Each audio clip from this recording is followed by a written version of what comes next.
ಪ್ರತಿಷ್ಠಿತ ಹೈದರಾಬಾದ್ ಕರ್ನಾಟಕ ಶಿಕ್ಷಣ ಸಂಸ್ಥೆಯ ಮಹದೇವಪ್ಪ ರಾಮಪುರ ವೈದ್ಯಕೀಯ ಮಹಾವಿದ್ಯಾಲಯದ ಬಸವೇಶ್ವರ ಬೋಧನಾ ಹಾಗೂ ಸಾರ್ವಜನಿಕ ಆಸ್ಪತ್ರೆಯ ಅರಿವಳಿಕೆ ಶಾಸ್ತ್ರ ವಿಭಾಗಕ್ಕೆ ಅನಸ್ತೇಸಿಯಾ ಡಿಪಾರ್ಟ್ಮೆಂಟ್ ಅಂತ ಏನ್ ಹೇಳ್ತೀವಿ, ಆ ವಿಭಾಗಕ್ಕೆ ಅತ್ಯಂತ ಅತ್ಯಾಧುನಿಕ ಸುಮಾರು ನನ್ನ ಮಟ್ಟಿಗೆ ಒಂದು 5 ಲಕ್ಷ ರೂಪಾಯಿಗಳ ಅಥವಾ 10 ಲಕ್ಷ ರೂಪಾಯಿಗಳ, ನನಗೆ ಅದನ್ನ ಹೇಳಲಿಕ್ಕೆ ಗೊತ್ತಾಗ್ತಾ ಇಲ್ಲ, ಅಷ್ಟು ಉಪಯುಕ್ತ ಮೌಲ್ಯಯುಕ್ತ ಉಪಕರಣಗಳನ್ನ, ಲೇಟೆಸ್ಟ್ ಟೆಕ್ನಾಲಜಿ ಸಂಬಂಧಪಟ್ಟಂತ ಉಪಕರಣಗಳನ್ನ ಅವರು ದೇಣಿಗೆಯಾಗಿ ಕೊಟ್ಟಿದ್ರು. ಅದು ಬಹಳ ಒಂದು ದೊಡ್ಡ ಕೆಲಸ. ಅಲ್ಲದೇ ಇಲ್ಲಿಗೆ ಬಂದಾಗ ಒಮ್ಮೆ ಅವರು ಆರೋಗ್ಯ ಶಿಬಿರಗಳನ್ನ ಮತ್ತು ಹೆಚ್ಚಿನ ಪರಿಣಿತಿಯನ್ನ ತಮ್ಮಲ್ಲಿ ಇರ್ತಕ್ಕಂಥ ಜ್ಞಾನವನ್ನ, ಅರಿವನ್ನ ಇಲ್ಲಿನ ವೈದ್ಯ ಬಂಧುಗಳಿಗೆ, ಅವರು ತಾಲೂಕು ಆಸ್ಪತ್ರೆ ಇರ್ಬೋದು ಅಥವಾ ಪ್ರಾಥಮಿಕ ಆರೋಗ್ಯ ಕೇಂದ್ರ ಇರ್ಬೋದು, ಸಮುದಾಯ ಆರೋಗ್ಯ ಕೇಂದ್ರ ಇರ್ಬೋದು, ಸರ್ಕಾರಿ ವೈದ್ಯರು ಇರ್ಬೋದು, ಅಥವಾ ಇಂಡಿಯನ್ ಮೆಡಿಕಲ್ ಅಸೋಸಿಯೇಷನ್ ಇರ್ಬೋದು, ಅಥವಾ ಫ್ಯಾಮಿಲಿ ಫಿಸಿಷಿಯನ್ಸ್ ಇರ್ಬೋದು, ಇವರಿಗೆ ಈ CME continuation of medical education, ನಿರಂತರ ವೈದ್ಯಕೀಯ ಶಿಕ್ಷಣದ ಒಂದು ಯೋಜನೆ ಅಡಿಯಲ್ಲಿ ಅವರು ತಮ್ಮ ಆಸಕ್ತಿಯಿಂದ, ಸ್ವ ಆಸಕ್ತಿಯಿಂದ, ಅದಕ್ಕೆ ನಾನು ಕೂಡ ಕೈ ಜೋಡಿಸಿ ಅಂತಕ್ಕಂಥದ್ದು ಒಂದು ಹೆಮ್ಮೆ. ಯಾಕಂದ್ರೆ ಜಿಲ್ಲಾ ಕನ್ನಡ ವೈದ್ಯ ಸಾಹಿತ್ಯ ಪರಿಷತ್ತು ಇಂತಹ ಆರೋಗ್ಯದರಿವಿನ ಕಾರ್ಯಕ್ರಮಗಳನ್ನ ಅದು ಯಾವುದೇ ರೂಪದಲ್ಲಿರಲಿ ಅದನ್ನ ಮಾಡ್ತಕ್ಕಂಥ ಒಂದು ಕೆಲಸ ಮಾಡ್ತದೆ. ಹಾಗೆ 2-3 ವರ್ಷಗಳ ಕಾಲ ಅವ್ರು ಮಾಡಿದ್ರು, ಮಾಧ್ಯಮದೊಂದಿಗೆ ಮಾತಾಡಿದ್ರು, ಅನೇಕ ಪತ್ರಿಕಾ ಸಂದರ್ಶನಗಳನ್ನ ಕೊಟ್ರು, ಆಕಾಶವಾಣಿಯಲ್ಲಿ ಮಾತಾಡಿದ್ರು. ಹೀಗೆ ಅವರ ಆರೋಗ್ಯ ಅರಿವನ್ನ ಹಂಚಿಕೊಳ್ತಕ್ಕಂತಹ ಒಂದು ಪ್ರವೃತ್ತಿ ಬಹುಶಃ ಕಲಬುರಗಿ ಶರಣ ನಾಡಿನ ನೆಲದ ದಾಸೋಹದ ಸಂಸ್ಕೃತಿ ಅವರಲ್ಲಿ ಮೈಗೂಡಿದೆ ಅಂತ ನಾನು ಅಂದ್ಕೋತೀನಿ. ಈಗ ಅವರು ನಮ್ಮೊಂದಿಗೆ ಇದ್ದು, what is the current situation, why and what can we do about it, especially with regard to COVID-19 second wave, ಈ ಬಗ್ಗೆ ಅವರು ಮಾತಾಡ್ತಾ ಇದ್ದಾರೆ. COVID-19 ಎರಡನೇ ಅಲೆ ಮತ್ತು ಸದ್ಯದ ದುಸ್ಥಿತಿ, ಸುಸ್ಥಿತಿ ಅಂತೂ ಇಲ್ವೇ ಇಲ್ಲ, ಇದು ನಮ್ಗೆಲ್ಲ ಕಣ್ಣಿಗೆ ಗೋಚರ ಆಗ್ತಾ ಇದೆ, ಸ್ವತಃ ಅನುಭವಿಸ್ತಾ ಇದ್ವಿ ನಾವು. ಈ ಸದ್ಯದ ದುಸ್ಥಿತಿ, ಇದಕ್ಕೇನು ಕಾರಣ, ಯಾಕೆ ಹೀಗಾಯ್ತು, ಮತ್ತು ನಾವ್ ಏನ್ ಮಾಡಬಹುದು, ಒಬ್ಬ ವೈದ್ಯರಾಗಿ, ಆರೋಗ್ಯ ಕಾರ್ಯಕರ್ತರಾಗಿ, ಆರೋಗ್ಯ ಸೇವಾ ವ್ಯವಸ್ಥೆಯಲ್ಲಿ ಇರ್ತಕ್ಕಂಥವ್ರು, ಹಾಗೆ ಸಾರ್ವಜನಿಕರು, ಯಾಕಂದ್ರೆ ಪ್ರತಿಯೊಬ್ಬ ವ್ಯಕ್ತಿಯ ಪಾಲುಗಾರಿಕೆ ಇದೆ. ಇದು ಕೇವಲ ದೇಶದ ಒಬ್ಬ ಪ್ರಧಾನಿ, ಒಬ್ಬ ಮುಖ್ಯಮಂತ್ರಿ ಅಥವಾ ಒಬ್ಬ ವೈದ್ಯರು, ಒಬ್ಬ ಜಿಲ್ಲಾಧಿಕಾರಿ, ಒಬ್ಬ ಉಸ್ತುವಾರಿ ಸಚಿವರು ಅವ್ರದ್ದು ಮಾತ್ರ ಜವಾಬ್ದಾರಿ ಅಲ್ಲ. ಪ್ರತಿಯೊಬ್ಬ ವ್ಯಕ್ತಿ, ಪರಿಜ್ಞಾನ ಇರ್ತಕ್ಕಂಥ ಪ್ರತಿಯೊಬ್ಬ ವ್ಯಕ್ತಿ, ಸಣ್ಣ ಮಗುವಿನಿಂದ ಹಿಡ್ಕೊಂಡು ಎಲ್ಲರೂ ಇದರ ವಿರುದ್ಧ ಹೋರಾಟ ಮಾಡಿದಾಗ ಮಾತ್ರ ನಮಗೆ ಯಶಸ್ಸು ಸಿಗಲಿಕ್ಕೆ ಸಾಧ್ಯ. ನಾವು ಈ COVID-19 ಮುಕ್ತಿ ಆಗ್ಲಿಕ್ಕೆ ಸಾಧ್ಯ. ಇಲ್ಲದೆ ಹೋದ್ರೆ ಬಹಳ ಕಷ್ಟದ ಸ್ಥಿತಿಯನ್ನ ನಾವೆಲ್ಲ ಎದುರಿಸ್ತಾ ಇದ್ದೀವಿ. ಈ ಬಗ್ಗೆ ಅವರು ಮಾತಾಡ್ಬೇಕಂತ ಅವರಲ್ಲಿ ಕೇಳ್ಕೊಳ್ತಾ, ಮತ್ತೊಮ್ಮೆ ನಮ್ಮ ಎಲ್ಲ 3 ಸಂಸ್ಥೆಗಳ ಪರವಾಗಿ ಮತ್ತು ಎಲ್ಲ ವೀಕ್ಷಕ ಬಂಧುಗಳ ಪರವಾಗಿ ಆದರಣೀಯ ಡಾಕ್ಟರ್ ಶಶಿಕಾಂತ್ ಮಾಣಿಕಪ್ಪ ಅವರು ಸ್ಪೆಷಲಿಸ್ಟ್ ಇನ್ ಕಾರ್ಡಿಯಾಕ್ ಅನೆಸ್ಥೆಟಿಸ್ಟ್, ಮೆಲ್ಬೋರ್ನ್ ನಲ್ಲಿ ಇರ್ತಕ್ಕಂಥವ್ರು, ಸದ್ಯ ಕಲಬುರಗಿಯಲ್ಲಿ ಇದ್ದಾರೆ. ಅವರು ಬೇಸಿಗೆ ರಜೆಗೆ ಬಂದಿದ್ರು, ಹೀಗಾಗಿ ನಮ್ಮೊಂದಿಗೆ ಇದ್ದಾರೆ. ಬಹಳ ಖುಷಿ ಅನಿಸ್ತದೆ ಇಂಥ ಒಬ್ಬ ತಜ್ಞರನ್ನ ನಾವು ಇಲ್ಲಿ ಮಾತಾಡ್ಲಿಕ್ಕೆ ಆಹ್ವಾನ ಮಾಡಿದ್ದು. ಮತ್ತೊಮ್ಮೆ ಅವರ ಸ್ವಾಗತ ಕೋರ್ತಾ, ಸರ್ ಈಗ ತಾವು. Thanks for the very kind introduction. I think it is really a privilege, pleasure, and an honor to be sharing my certain views about what's happening, in particular in India. That is what's most pressing ಈಗ. ನಾನು ಈಗ India ಬಂದ್ಬಿಟ್ಟು 1 ವರ್ಷ ಆಯ್ತು.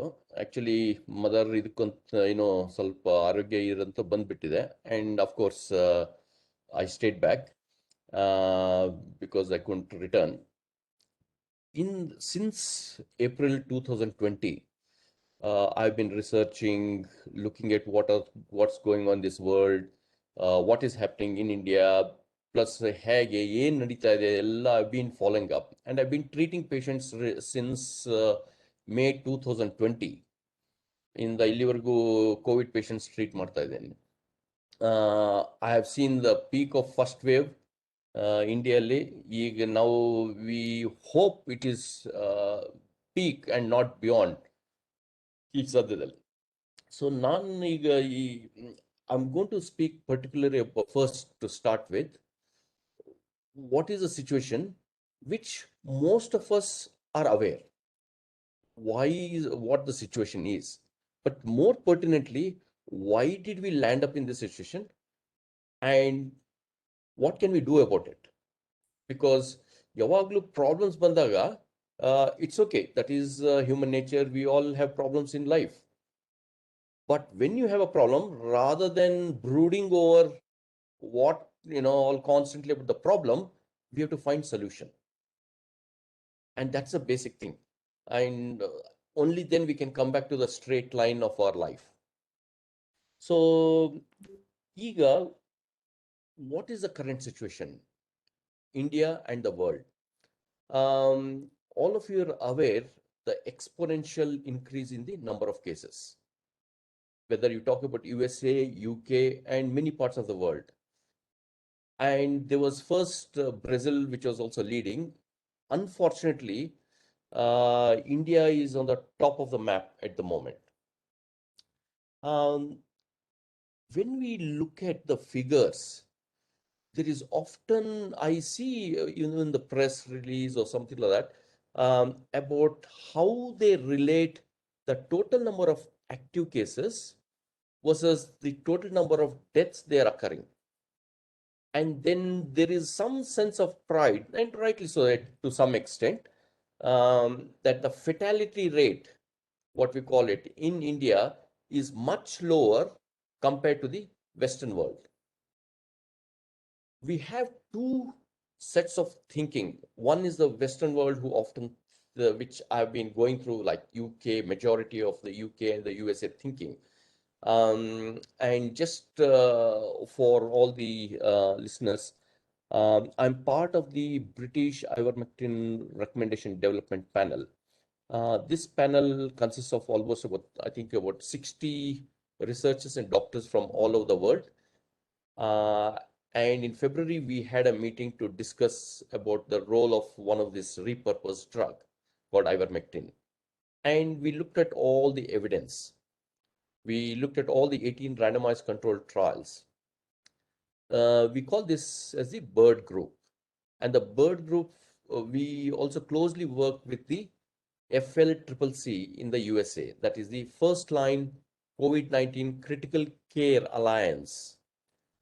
And FLCCC has also been working right from last year, since the outbreaks, to find ways and what can we do about, treating the patients. So just a brief introduction about the background about how much of work we are putting in, trying to look at the options that we can offer to public. So when we look, coming back to the point of fatality rate, while it must be very encouraging, no doubt about it, we got a low fatality rate compared to the other parts of the world. Unfortunately, our numbers are so huge, even that 1% will appear quite big. So per million, absolutely, India is doing a great job in terms of the ratio. But when you look at the absolute number of lives we are losing, if we go and talk to a family that has lost a life, that every life is precious. And that is very important for us to understand, is while to some extent it is okay to take some pride in saying we are still with such a massive problem, our death rate is low, but then the death is occurring. And that is sad. And that's what, as I mentioned to you, if you talk to any family, they're devastated.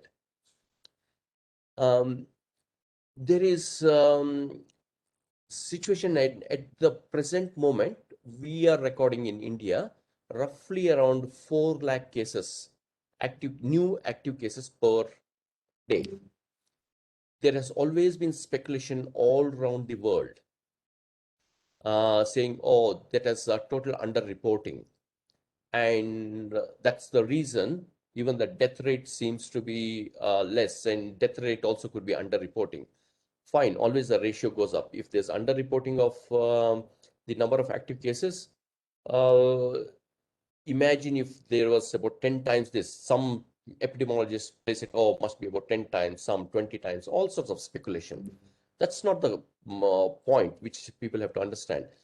So the number of, say, if they're talking about 10 times, say 40 lakh people per day, but still the death rate could be low. But how much more it can be? maybe another 4 or 5 times. But still it is pretty good.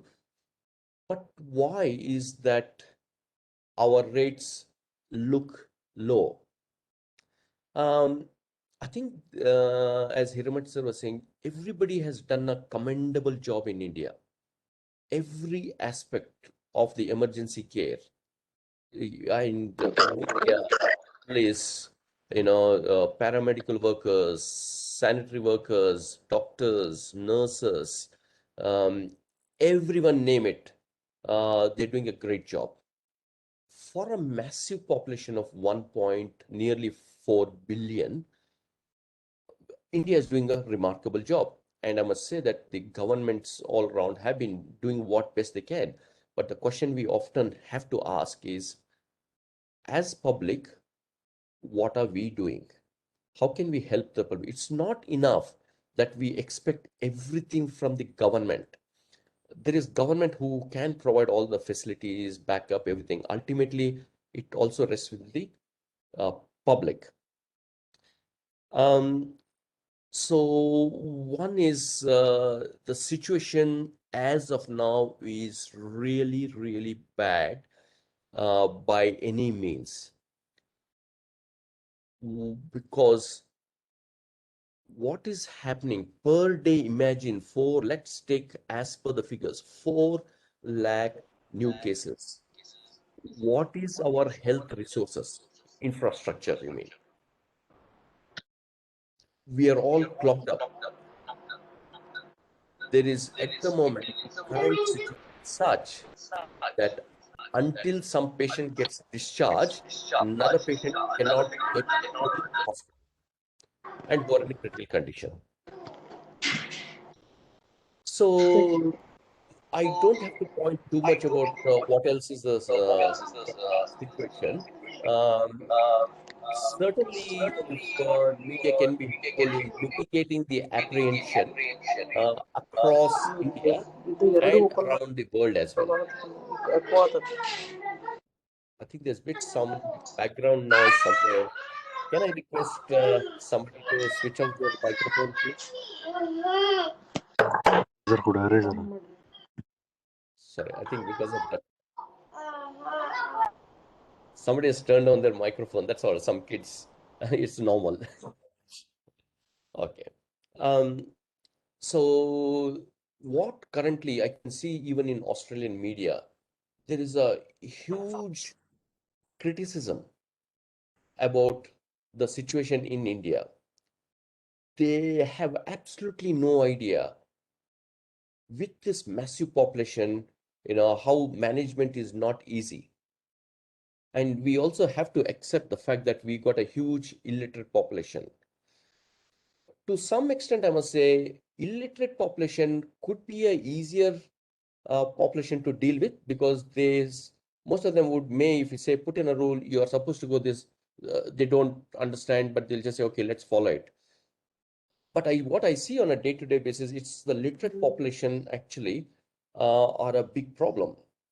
No matter how many times you tell them simple things, they just don't do it. And I'm not talking in terms of just somebody else. Even if I look at my house too, even my family, it's a similar sort of thing. They just tend to think, oh, Corona will not come until it comes.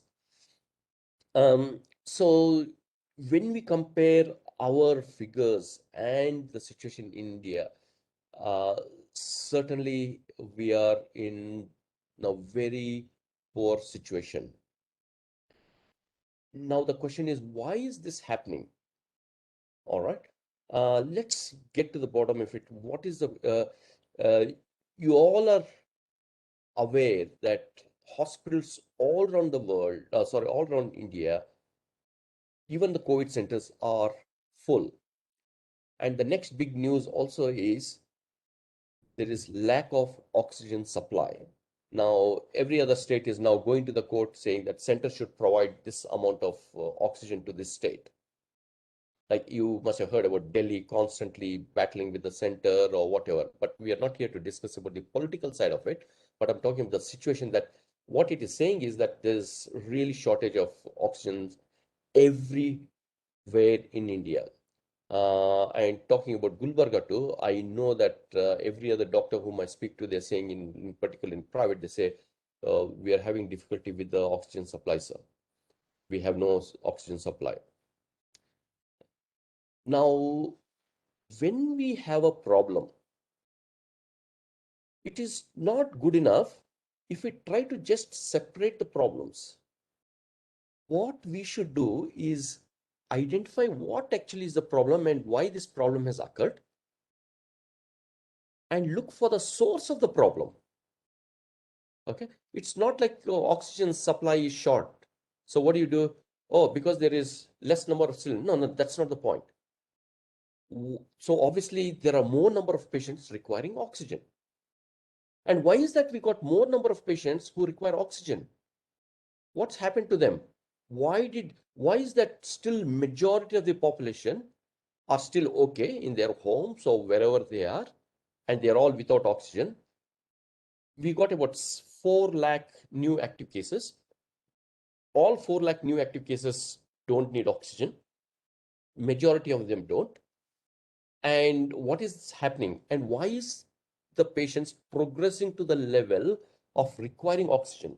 So it's very important to understand that separating the problems is not a solution, but rather solving the problems, looking at the source, looking at why it has occurred, and then solve it. There is always the diplomacy often comes in the way of solving a problem. And a lot of them think by supplying oxygen to the hospitals or increasing beds, we are actually solving the problems. That is definitely not the case. So I'm going to now just give you one brief overview actually about, I know that this may have been addressed by many other speakers. That's the reason I don't want to take up too much of time explaining these things. What happens with the virus? We have to understand the virus. This particular COVID-19 coronavirus is airborne, which WHO denied for a very long time. But anyway, everybody now accepts that it's airborne too, not only contact plus airborne. So let's say once the virus gets into our body, it first have to attach to the cell. Once it attaches to the cell, it goes inside, then it multiplies within the cell. And also what it does, it stops the cell from reacting to its invasion. And then we get a massive immune response because the immune function think, oh, something is going wrong, let me fight it out. Okay, and there are a lot of chemicals released, and then we have a lot of those problems. All right. Now, you all must have heard many things like, oh, there's a remdesivir shortage, oxygen shortage. Then we got another drug called tocilizumab. It's so hard to get that drug either. There's shortage of all of those things. And why is this again? Why shortage? What's happening? Because the patients are increasing. And why are the number of patients increasing? And that is what we are going to deal with it now. And I'm just going to present my view about what is happening.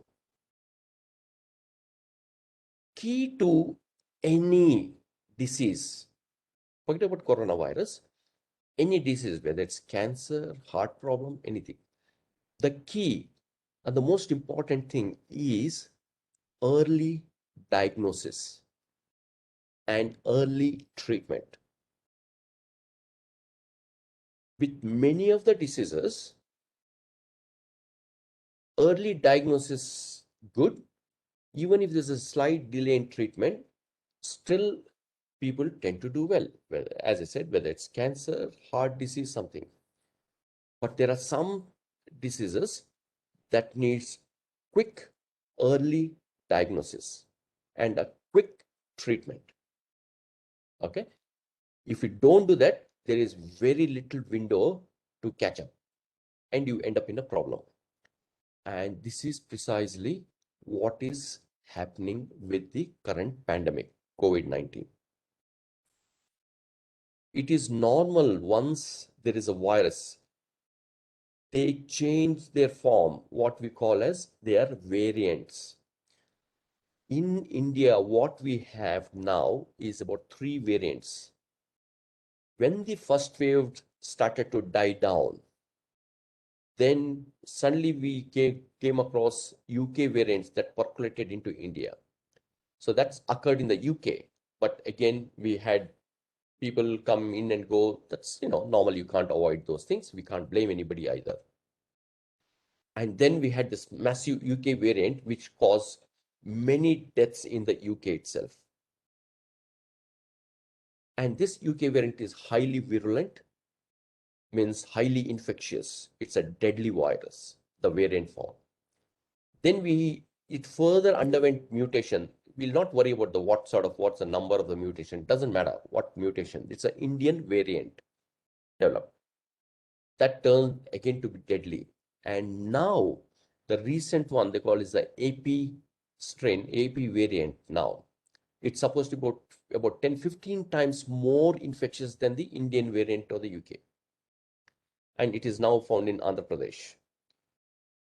So from the first wave to the second wave, there has been a massive change in the variants. The unfortunate thing for us is this variant is highly infectious. In the first wave, it was a traditional thing where people got infected. They said you had an incubation period, which means it is still trying to juggle in and trying to get to the surface. And then people became symptomatic. Say after 4 or 5 days of the infection, they became symptomatic. When they became symptomatic, they said, oh, now the virus starts multiplying. And then people get fever, cold, everything. And that will last up to even the 7 to 10 days. And then after 10 days, what happens? If people have got good immunity, they survive, they should be fine and they don't need to do anything. But those with less immunity then will progress and have what is called as a cytokine storm. And they said, oh, okay, that's fine, cytokine storm. And that's when we treat with steroids and other things, which means basically the lungs are damaged. So they thought, okay, that's fine. And with that concept in mind, there have been multiple doctors coming on the TV constantly saying, it's okay, you don't have to do anything. It is just one of those other viruses. Nothing has to be done. Just stay at home, quarantine yourself, and you'll be fine. But unfortunately, we don't seem to have learned much of lesson from that. If that were the case, why do people die then? If that is the thing, no, it doesn't happen. Flu, the same thing when they started, no, nothing will happen. But then there's a prophylaxis drug that came up, the anti-flu drug. So this sort of message that is being getting across to the general public, I feel I think it's a disservice to the public by giving such messages. You have to understand corona is quite different to others. All right? There may have been some people who, lucky enough, they've been asymptomatic, they didn't have anything, good immunity, and they've escaped. That's fine. We are very pleased about them. But we still do not know the impact of those people who had asymptomatic, who braced through, what is the long-term effects of them. We still don't know. There are young people, even in the first wave, 35 years, who have recovered asymptomatic, they've recovered from virus, suddenly have presented to the hospital and collapsed. 35-year-old, 40-year-old, 27-year-old, those are the type of people. And I've heard this from many of the specialists there, right?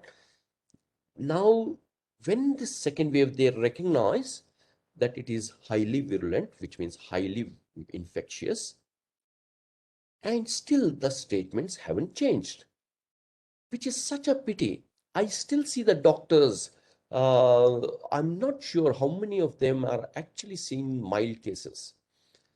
Who keeps still saying, don't have to do anything, take one crocin tablet and sleep, quarantine yourself, and you'll be fine if you got good immunity. And if you get worse, then go to the doctor too. and you'll get treated. Since the past year, I've been treating COVID patients. I've hardly found anyone who has been just very mild and then racing past this virus and recovered quickly without any medications.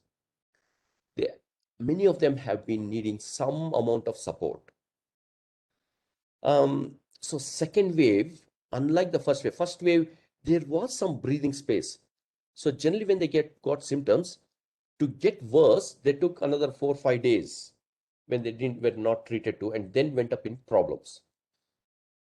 This second wave is not like that. I'm seeing a lot of patients, and a lot of my patients are actually doctors and their relatives. One day they say, oh, I've got fever since morning, I've got this body ache, I've got this fever. Next day, I'm finding that they're already having lesions in the lungs, which means they've got changes in the lungs, and they have deteriorated quickly within a day. There are some people 2 days, 3 days, and then they're going downhill. And this is not the population who are going downhill because they've got some comorbid like diabetes or no, not, it's not following that pattern at all. So they say only if your immunity is low, like, immunocompromised people who have got cancer, who have got diabetes, high blood pressure, heart issues, then you will quickly go down. No, it's not. I've had young doctors in the 30s, 1 day fever, next day the lungs are involved. 2 days fever or body ache or cough, and they've had lung changes. That is how highly infectious is. And it's important to recognize that what is happening at the moment is a majority of them are either quarantining themselves without any medications, just taking crocin, and they're rapidly progressing to the second, third stage where getting moderate or severe disease. And when they get to that severe stage, they're clogging up the hospitals. They're the ones who's requiring oxygen. So obviously, when you don't control right at the start and start treatment at the start, you're going to have progression. And mind you, even with treatment, still some will progress. I'm not saying it's 100% thing that no, they will progress depending on how and everything. Okay.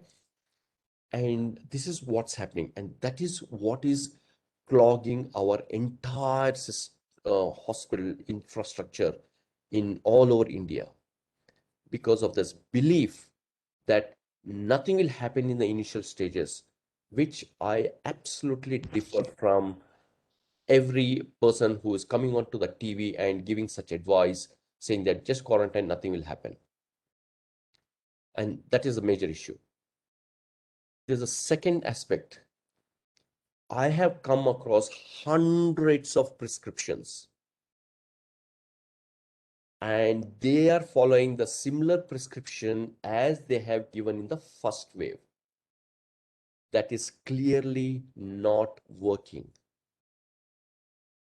because the dosage required in the second wave, because of the highly infectious strain, the dosage required is much more than what has been given in the first wave. People are rapidly deteriorating. We have to identify that that's the reason. You have to hit hard at the source. If we don't do that, source, it can be prophylaxis, vaccination, and other measures, which I'll soon come to that. If we can contain people within the mild segment, I can assure you a lot of the beds will get freed up. We don't want people to progress. I have lost count of how many patients I've got now who are all at home, being treated at home via telephonic conference and video conferencing. And I've quarantined them, absolutely give them but all this treatment is being happening at home. I've had just a handful of patients who have progressed slightly to a moderate category. And because again, early recognition of the moderate disease, and when you start the treatment quickly, stops them from progressing to the stage of hospital admission and oxygen requirement. And that's the reason I was trying to stress upon the fact that my patients are from all over India. Fortunately, the technology has grown so much, it's become easier. Name it Bangalore, Hyderabad, I don't know, all district places, here, Shapu, I mean, lots of places. So that's the situation. And fortunately enough, touch wood, things have been working. Of course, I have rolled out my guidelines to, it's a free this thing. And also just to let you all know, I don't take any fees or anything like that for treating the COVID patients. It's all free. It's supposed to be a humanitarian sort of help that we actually look after each other, you know.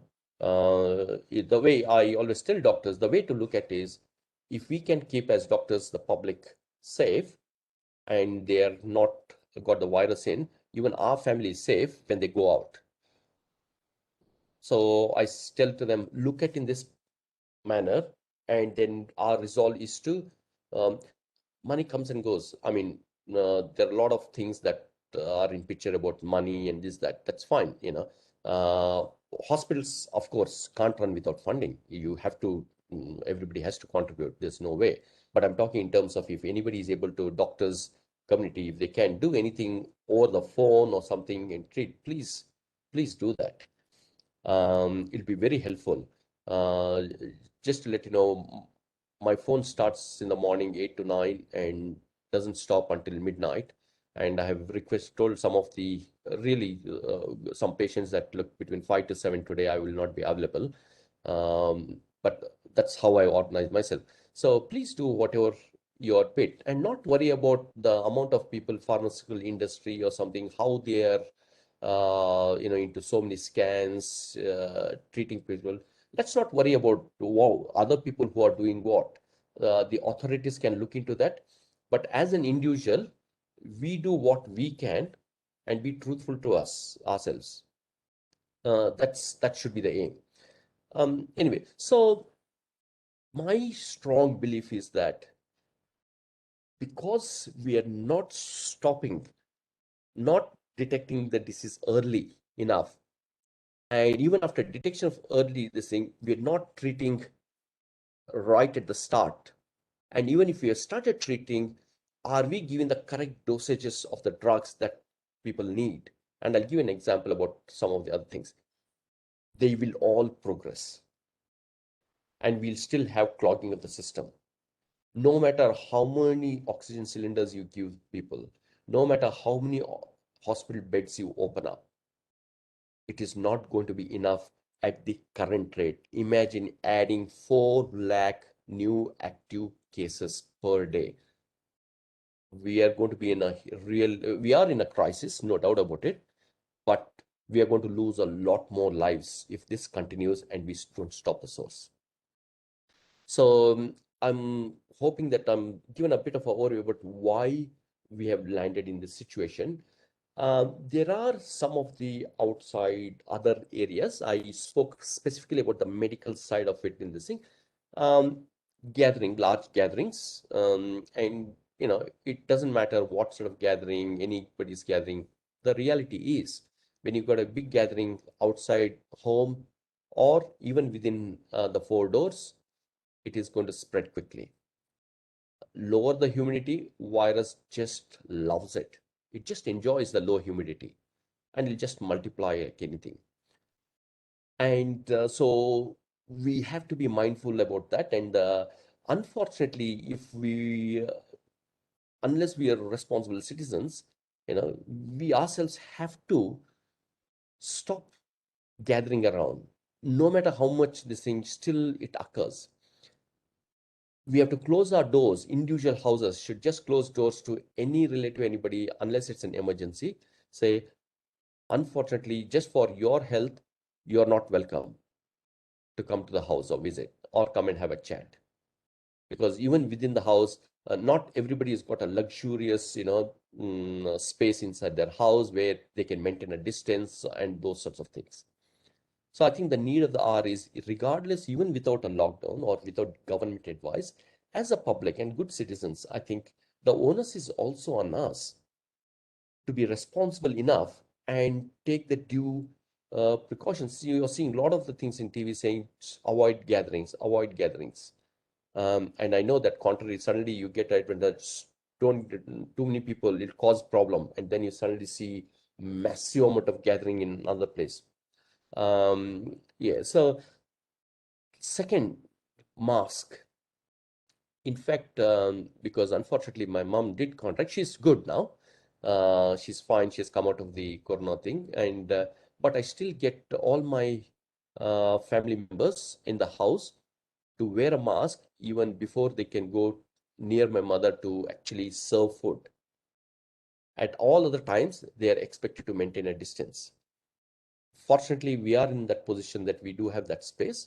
But I understand, it's not an ideal situation. Many places, some people be living in flats, everything. But masking or putting on masks can actually stop the transmission, especially if there is a family member in the house who has to always go out and come. Rather than masking everybody, I think if that person who goes out and comes often put on their mask, it'll be good. Except for emergency situations, I think you should not get anyone into the house, including, like, whether it's electrician or repairing the house, or, the electrician, of course, only if you go off the electricity or something, there's no choice. I'm just saying in terms, general things. Maid servants, I know that in India, it's very hard to function without the maid servants. Actually, in Australia, that concept isn't there. Like that maid servant, we don't know. We probably, most of us have houses double the size of what we have probably in India, uh, but we do everything ourselves. So we are our own maids. Just to give my father, many years ago, when he suddenly got to know that my wife had to actually mop the floor or this, that when I go for work, he said, "Oh, can you get there's no maid servants there because apparently you have to do everything yourself at home." I said, "Yeah, because if I try to get a maid servant, I have to go like a maid to some other's house to clean up to make up for that money." So that was just on the lighter vein I just mentioned to him. But what I'm trying to say is that I think if we can come out of that mindset that we can do our own work, which is good for our health, the more exercise you do, the more this thing, it's even better. But of course, that's something for individuals to think about. Next is, I think, the testing. India's got a remarkable job. They've done a great amount of work. Um, but if there is what is happening, one thing missing with the testing, why there's so much of delay. Unfortunately, in spite of the multiple times advised by doctors saying once you have been RT-PCR positive, you have been infected, you have recovered, you don't have to go get another test done, except when it is a mandatory requirement at the for employment. And I do not see the reason why at the employment place they insist on RT-PCR test results once they've had, like, 14 days of quarantine plus another week of, staying and not coming back to work. The virus is dead and gone by then. So there is no way this person is going to infect others. And I can't understand the reason why people, ask for this test before you resume work. Anyway, that's unfortunately, there's nothing. It has to be from the government policies. They keep going and getting these RT-PCR tests on their own. And I'm not saying outside. Has happened in one of my close relatives as well. I've just said that you got this thing. Even if you're negative, doesn't mean you're negative. Even if you're positive, doesn't mean you're carrying the active virus once you're past the 14 days of quarantine or your treatment. But yet, what do? They keep going. And so what happens? people are busy testing the people who are already been infected. And unfortunately, we had about 4 of my family members in the house who turned positive. I kept getting calls from the center where they got positive. Sir, ನೀವು ಬಂದು ಇವ್ರಿಗೆಲ್ಲ ಇನ್ನೊಂದ್ಸರಿ RT-PCR test ಮಾಡ್ಸಕ್ಕೆ ಹೇಳ್ರಿ ಅಂತ. I said, you don't need, I said. I said, why do you want them to get? No, sir, but you should get tested so that you're negative. I said, no. Once you're positive, you had a good amount of quarantine and another week of to this thing, there's absolutely no need for retesting. Because what is happening by retesting, you're clogging up the system. The whole, there are so many people who are really in need of being tested. Why are we blocking those people who really need to be tested? We are just like, how we are clogging up the hospital system for other reasons. We are also utilizing the most important resource, testing centers. So as public, I think we should stop going for retesting and allow fresh cases to be detected so that they are quickly isolated, quarantined, and their treatment commenced. Vaccination. Vaccination really will help a lot. And I so strongly encourage people to go get vaccinated. I know there is a certain percentage of people, in spite of full vaccination, which is 2 doses of vaccine, then 4 weeks gap after the second dose, and still they have got the disease. The reality is that just because you got vaccinated in this thing, their vaccine is not 100% effective. What vaccine will does is, even if you get a disease, it will be milder variety. It will not, hopefully not go into severe. Having said that, we should not forget, as doctors too, even if they again get mild symptoms, we should treat them. If we don't treat them, they will again progress to severe and can lose their life too. And in the last 2-3 days, I've had 2 deaths. I've come to know where they've had full vaccination. 4 weeks later, they've contracted the disease, and for some strange reason, they decided, no, I'll still have mild, I'll not go to the hospital, not seek the advice of the doctor. No, they've progressed and rapidly gone because it will protect the body. But vaccination is very important. Even after vaccination, we need to still follow those simple principles. No public gathering for the time being until we really get a herd immunity and major population is vaccinated. We have to continue to wear mask, protect ourselves, protect others. One of the very comic scene I often find, some people are wearing masks. Suddenly when they have to speak, they pull down the mask and start talking about things. Testing. Please don't clog up the system by going for retesting. Once you tested, you're positive, please do not go back. Unless you're traveling and it's mandatory component of some countries that you have to be negative. Now, a lot of the countries, like especially as Australia has realized, even if you're negative when you're leaving, you could be actually positive when you arrive. Okay.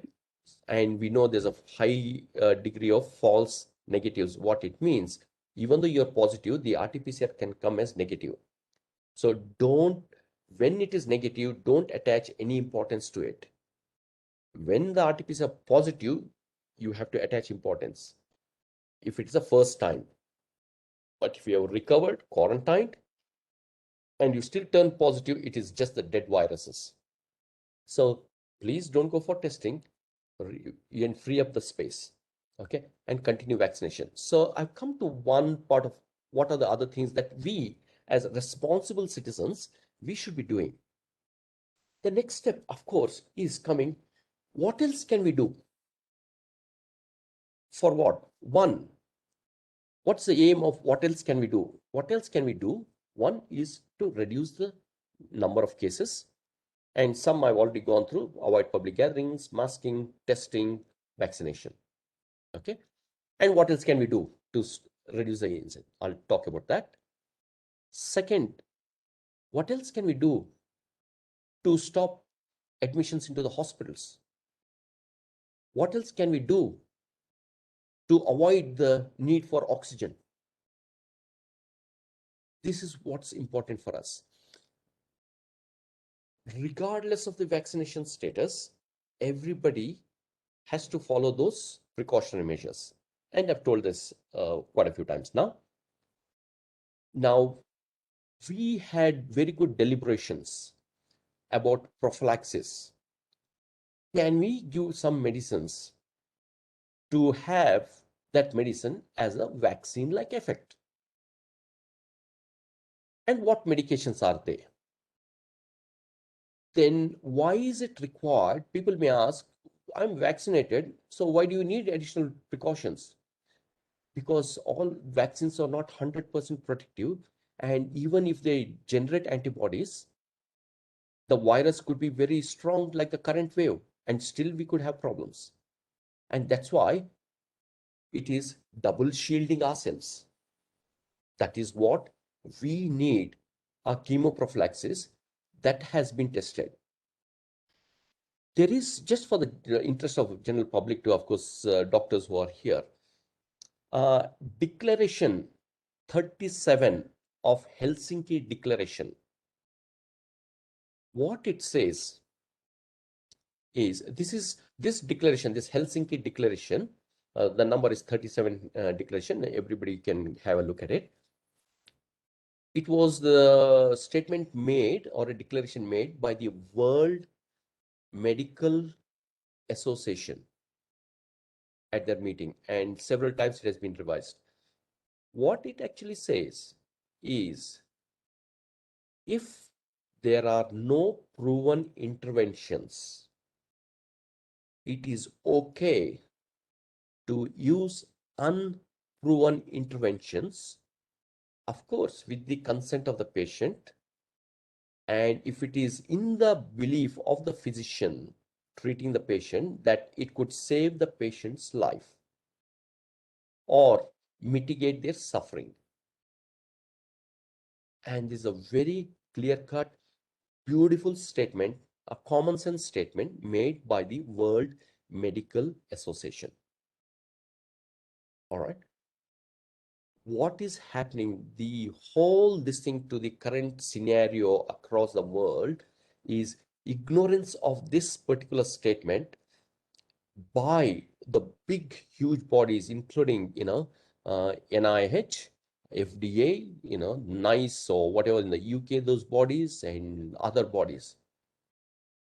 They are waiting for more evidence in a pandemic, and just for the general public to know, when is the evidence good? They say, they compare, some people take this medication, some people you don't take, and let's see whether those people who don't take are far worse off than the ones who take it. Which means, if you have so many deaths more than the ones who are taking medicine, then that medicine is effective. This is absolutely inhumane to conduct such a exercise in a pandemic. If you know a particular intervention or a particular medicine does not cause harm of any significant, apart from, small nausea, vomiting, or, a headache or something, they're very minor things. Apart from that, if a drug or a medicine does not cause harm, but has been known to provide some protection or is providing protection, absolutely, what is the problem in trying that? And that is what the Helsinki Declaration also states. And this basic concept or the funda has been forgotten by the world leading organizations, putting it live, many people's lives at risk.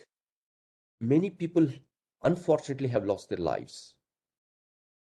So, in this current context, apart from the precautionary measures, chemoprophylaxis is a very important component.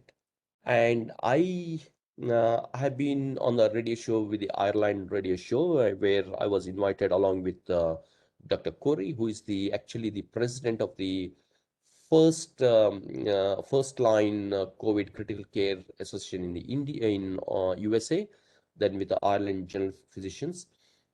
And as a part of the bird group, we had a deliberation and looked at a drug called ivermectin.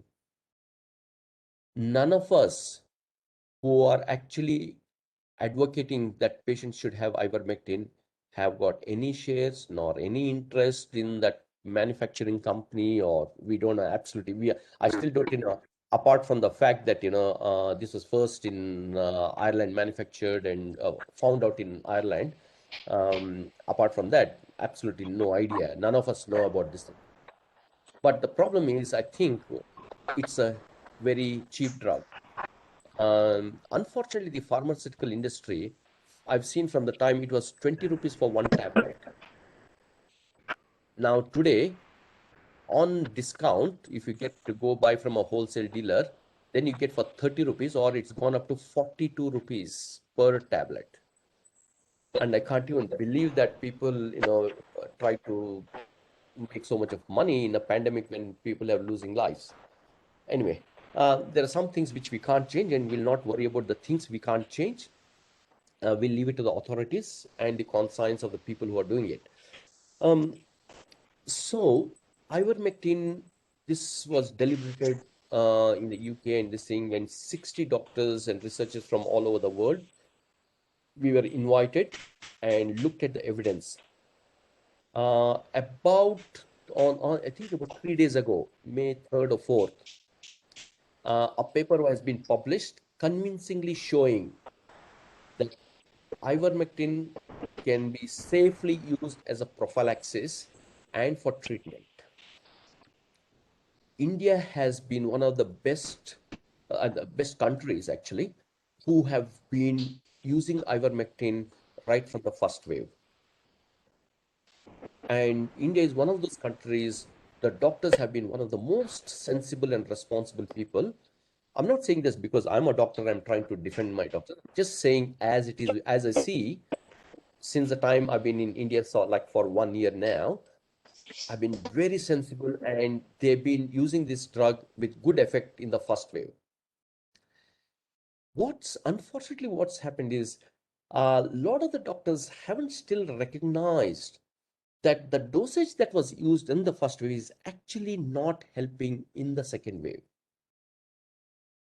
The All India Institute of Medical Science, Delhi, who during the first wave outrightly dismissed using ivermectin. Likewise, some other organizations said, no, absolutely no, this thing, evidence. Maybe if in their view at that time, it's okay. They didn't find much evidence, maybe. That's why they didn't recommend. But however,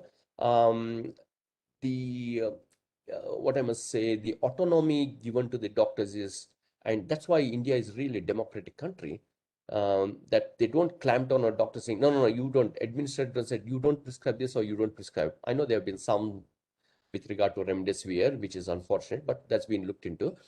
But in India, doctors are free to prescribe what they think is the best for the patients. And doctors are doing a marvelous job. And they did fantastic in the first wave, and it worked. In the second wave, unfortunately, that dosage is not required. And I still see immense amount of prescriptions where they've got the same dosage as the first wave, and patients are still progressing rapidly. Unfortunately, I mean, on one hand, I may say, fortunately, I really welcome the All India Institute of Medical Science and the Indian government, who have finally accepted ivermectin can be used for mild cases. It's a huge step forward in patient care. And I really commend the Indian government for actually looking into and making it an official publication. The second part is the unfortunate part, is that the dosage they have prescribed is just grossly inadequate. So the bird group, of which I am one of the panel member, and the FLCCC of the USA, and many of the people from India too, we have come to the conclusion, and we thought what is working for us is actually double the dose of what was used before. If it was ivermectin 12 milligrams, we are now using 24 milligrams. And if previously they were writing for 3 to 5 days, you need to give it for 5 to 10 days now. And not necessarily that 24 milligrams should be given all 10 days. It could be 7 days when the active viral replication is going on, and then you can taper down to 1 tablet, depending on the situation. But in particular, more than treatment, what I'm trying to say in the chemoprophylaxis, how we can reduce the case is this medicine. I rolled out what is the quadruple therapy somewhere last year, September. And it's been, I'm pleased to say that people who have in the hospitals, all the staff, they've been having a great result with that. I mean, they've remained non-infectious with that quadruple therapy. However, when we consider a mass scale, so I have proposed, in fact, just a couple of days ago to our Gulbarga member of the parliament, Dr. Umesh Jadhav, and also I've written to our district minister, Mr. Murugesh Nirani, stating about the reason and the dosage that is required for mass distribution. So I said to them, please, if you can, start giving, apart from vaccination, a mass distribution of ivermectin 24 milligrams along with 1 capsule of vitamin D 60,000 units every 14 days. I can reasonably assure you, based on all the trials that have been done on ivermectin prophylaxis, we will find a significant reduction in the number of cases. And we have found this very, very effective. When I'm saying very, very, I'm not trying to exaggerate. I wanted to just highlight the importance of how this ivermectin of 24 milligrams once in 14 days and vitamin D 60,000 units once in 14 days can have a major impact and reduce the suffering of our people. This produces similar, I'm not saying exactly similar effect like vaccine-like effect. It doesn't actually produce antibodies. What it tries to do, this drug, is at every stage, it is trying to stop the virus. So what it does, it'll stop the virus from getting into the cell where it actually multiplies. Then some amount of the drug will go into the cell, it will try to stop the virus from multiplying. Then it will again stop the virus, and it will not do anything to virus. It's not going to attack the virus. It is where the virus is going to attach to, that part of the segment or the cellular particle, it will go and occupy that space where the virus is going to come and attack. It will only simply go occupy those spaces, or what we call as receptors. It will again occupy the space where the virus uses a vehicle to go into the nucleus of the cell to stop a defense mechanism. It will only do these things. It will never go to attack the virus. It's not going to say virus, yeah, you stay. Nothing will happen if the virus is there without multiplying and causing immune reactions. So that is what it does. And there, among the doctors who are already must be thinking, oh, we believe that the drug concentration is not adequate enough to actually reach our lungs and this thing. What they have not noticed, and which is unfortunately the thinking of many of the medical professionals too, they have not gone through the article that was done at Monash University, their research. They used vero cells of the pigs, and these not the receptors like AC2 receptors that was used. They used a different cell line, and they did vero cell line, and then they did that experiment and found out, good thing is it will stop the virus. That's the best inference they got. But to say that concentration of drug required to stop is so huge, no, that's not the case. In that case, I've seen now 18 randomized trials Why are they effective then? How do you explain that? Then there is another experiment they stated. They compared with cattle.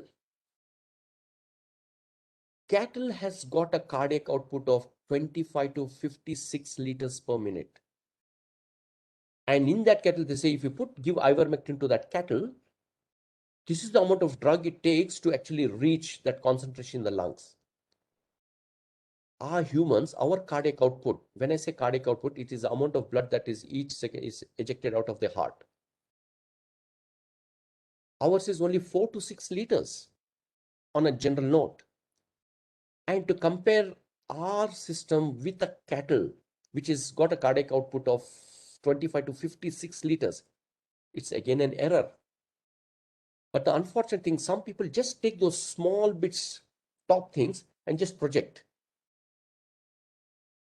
I don't want to get into that controversy about pharmaceutical industry behind these drives.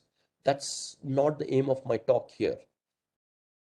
But what's important is we as doctors, and if we can convince the administration that this drug called ivermectin and vitamin is not going to harm, first most important statement, because the major concern for anyone is, will this medicine harm? So the motto of any doctor is cause no harm. That's the first thing you have to remember. Okay, this medicine will not cause harm. Vitamin D giving once in 14 days, again, highly unlikely. The concentrations will reach above. Majority of the population are vitamin D deficient, and when they're deficient, coronavirus infection is when they contract the infection, it's even more disastrous. That's why we need to have a good amount of vitamin D levels. And my proposal to the when I sent a WhatsApp message and to this thing, and I'm sure they are very busy, and I fully appreciate that. I'm waiting for a response. Is I have actually highly recommended, based on the world studies that we have, also on as part of the BIRD panel, that is a British ivermectin recommendation development panel, and the first line COVID therapy for first line COVID critical care therapy. Okay. So I'll quickly go through, I'll take another 5 minutes if it is okay with Hiremath sir, to go through some other very important aspects. Okay. So I would request all medical professionals, please consider, look at the evidence. Okay. And I'm more than happy to forward that article that's been recently published in the US. Look at the evidence. You don't have to blindly follow any of this thing and make a conscious decision. But I would certainly recommend for prophylaxis 24 milligrams of ivermectin every 14 days, along with vitamin D 60,000 units every 14 days. Please protect yourself, protect your patients, protect your relatives, protect your friends. And if anybody can even have got contacts at the administrative level, please do make an effort, and I'm happy to produce any number of evidence to show that it is effective. Right. So if we can add this drug ivermectin to a vaccine-like effect with this thing, we are certainly, without any hesitation, I can say, reduce the number of people who will get positive and get sick. Okay. And even if they go ahead and get a bit more mild form of the disease, then you got another way to deal with that, because it will be mild. Now, early treatment. Sorry, is that okay? The second aspect. Can I request who have switched on their mic? Yeah. The second aspect to this thing is early recognition and treatment. I know that the Health and Family Welfare Ministry have rolled out a saying, Ivermectin for mild disease, ivermectin 12 milligrams given 3 to 5 days. I beg to differ with that. I would like to say that regime was helpful in the first wave. That regime is highly unlikely to work in this current wave, that is our second wave, because of its highly infectious nature. And my strong recommendation, all of you who are listeners, I'm more than happy to share my treatment guideline for mild cases. And I've already shared with the Minister, District Minister, Mr. Nirani, and Dr. Umesh Jadhav. I've shared with them in the hope that they actually scrutinize the recommendations I've made and look at it more favorably for the benefit of the patients.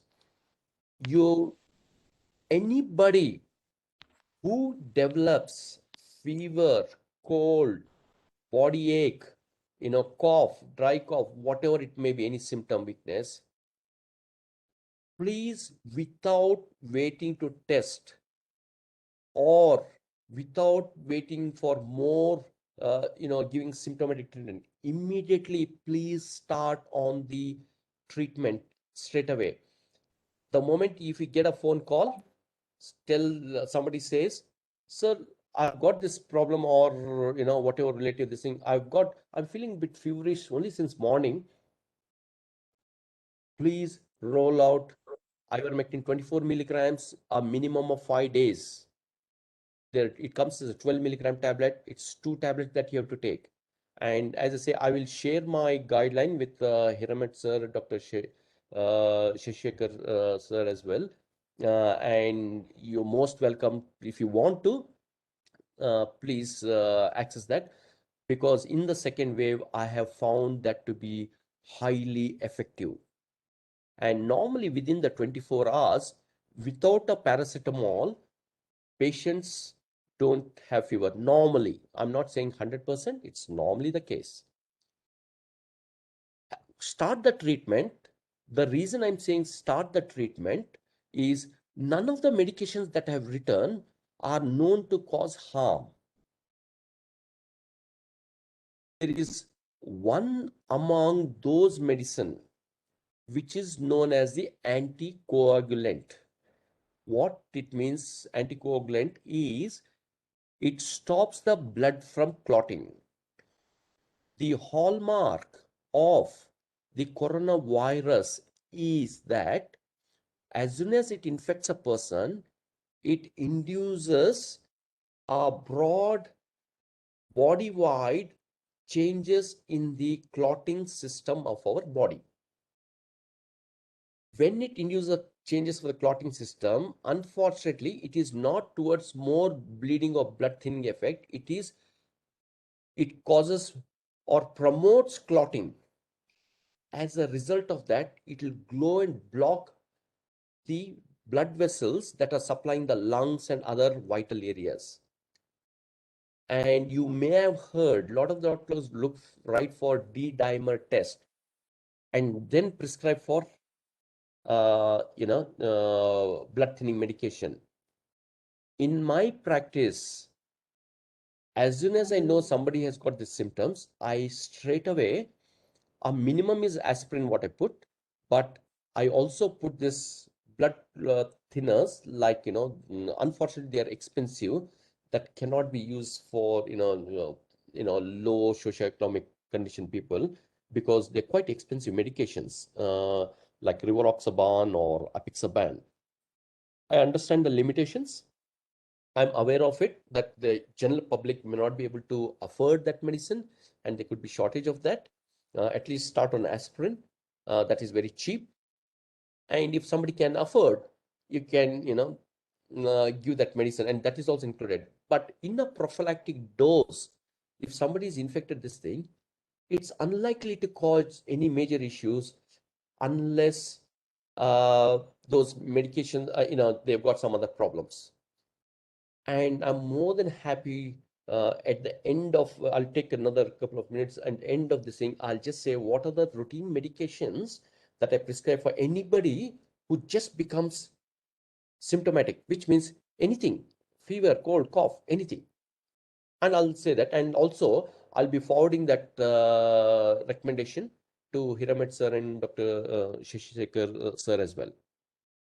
And please feel free to access it. You don't have to, but I would strongly advocate, please going in that direction, just for the benefit of the patients.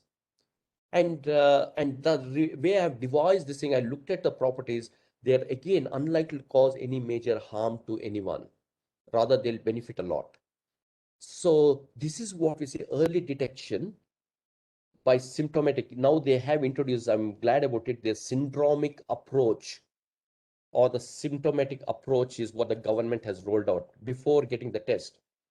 Obviously, when somebody is going for RT-PCR, they're taking 2 days only because people are just retesting like crazy. So not sure when that will stop. So we can't afford to wait for 2 days, because in 2 days, the patient will go from mild to completely in a severe disease form. All right. We can't afford to wait. We can't lose life. Please think, every life is important. The existence of life has got no value to it. There's no whether anybody is rich, so that person is important, poor. No, no, no, not at all. Every life is important.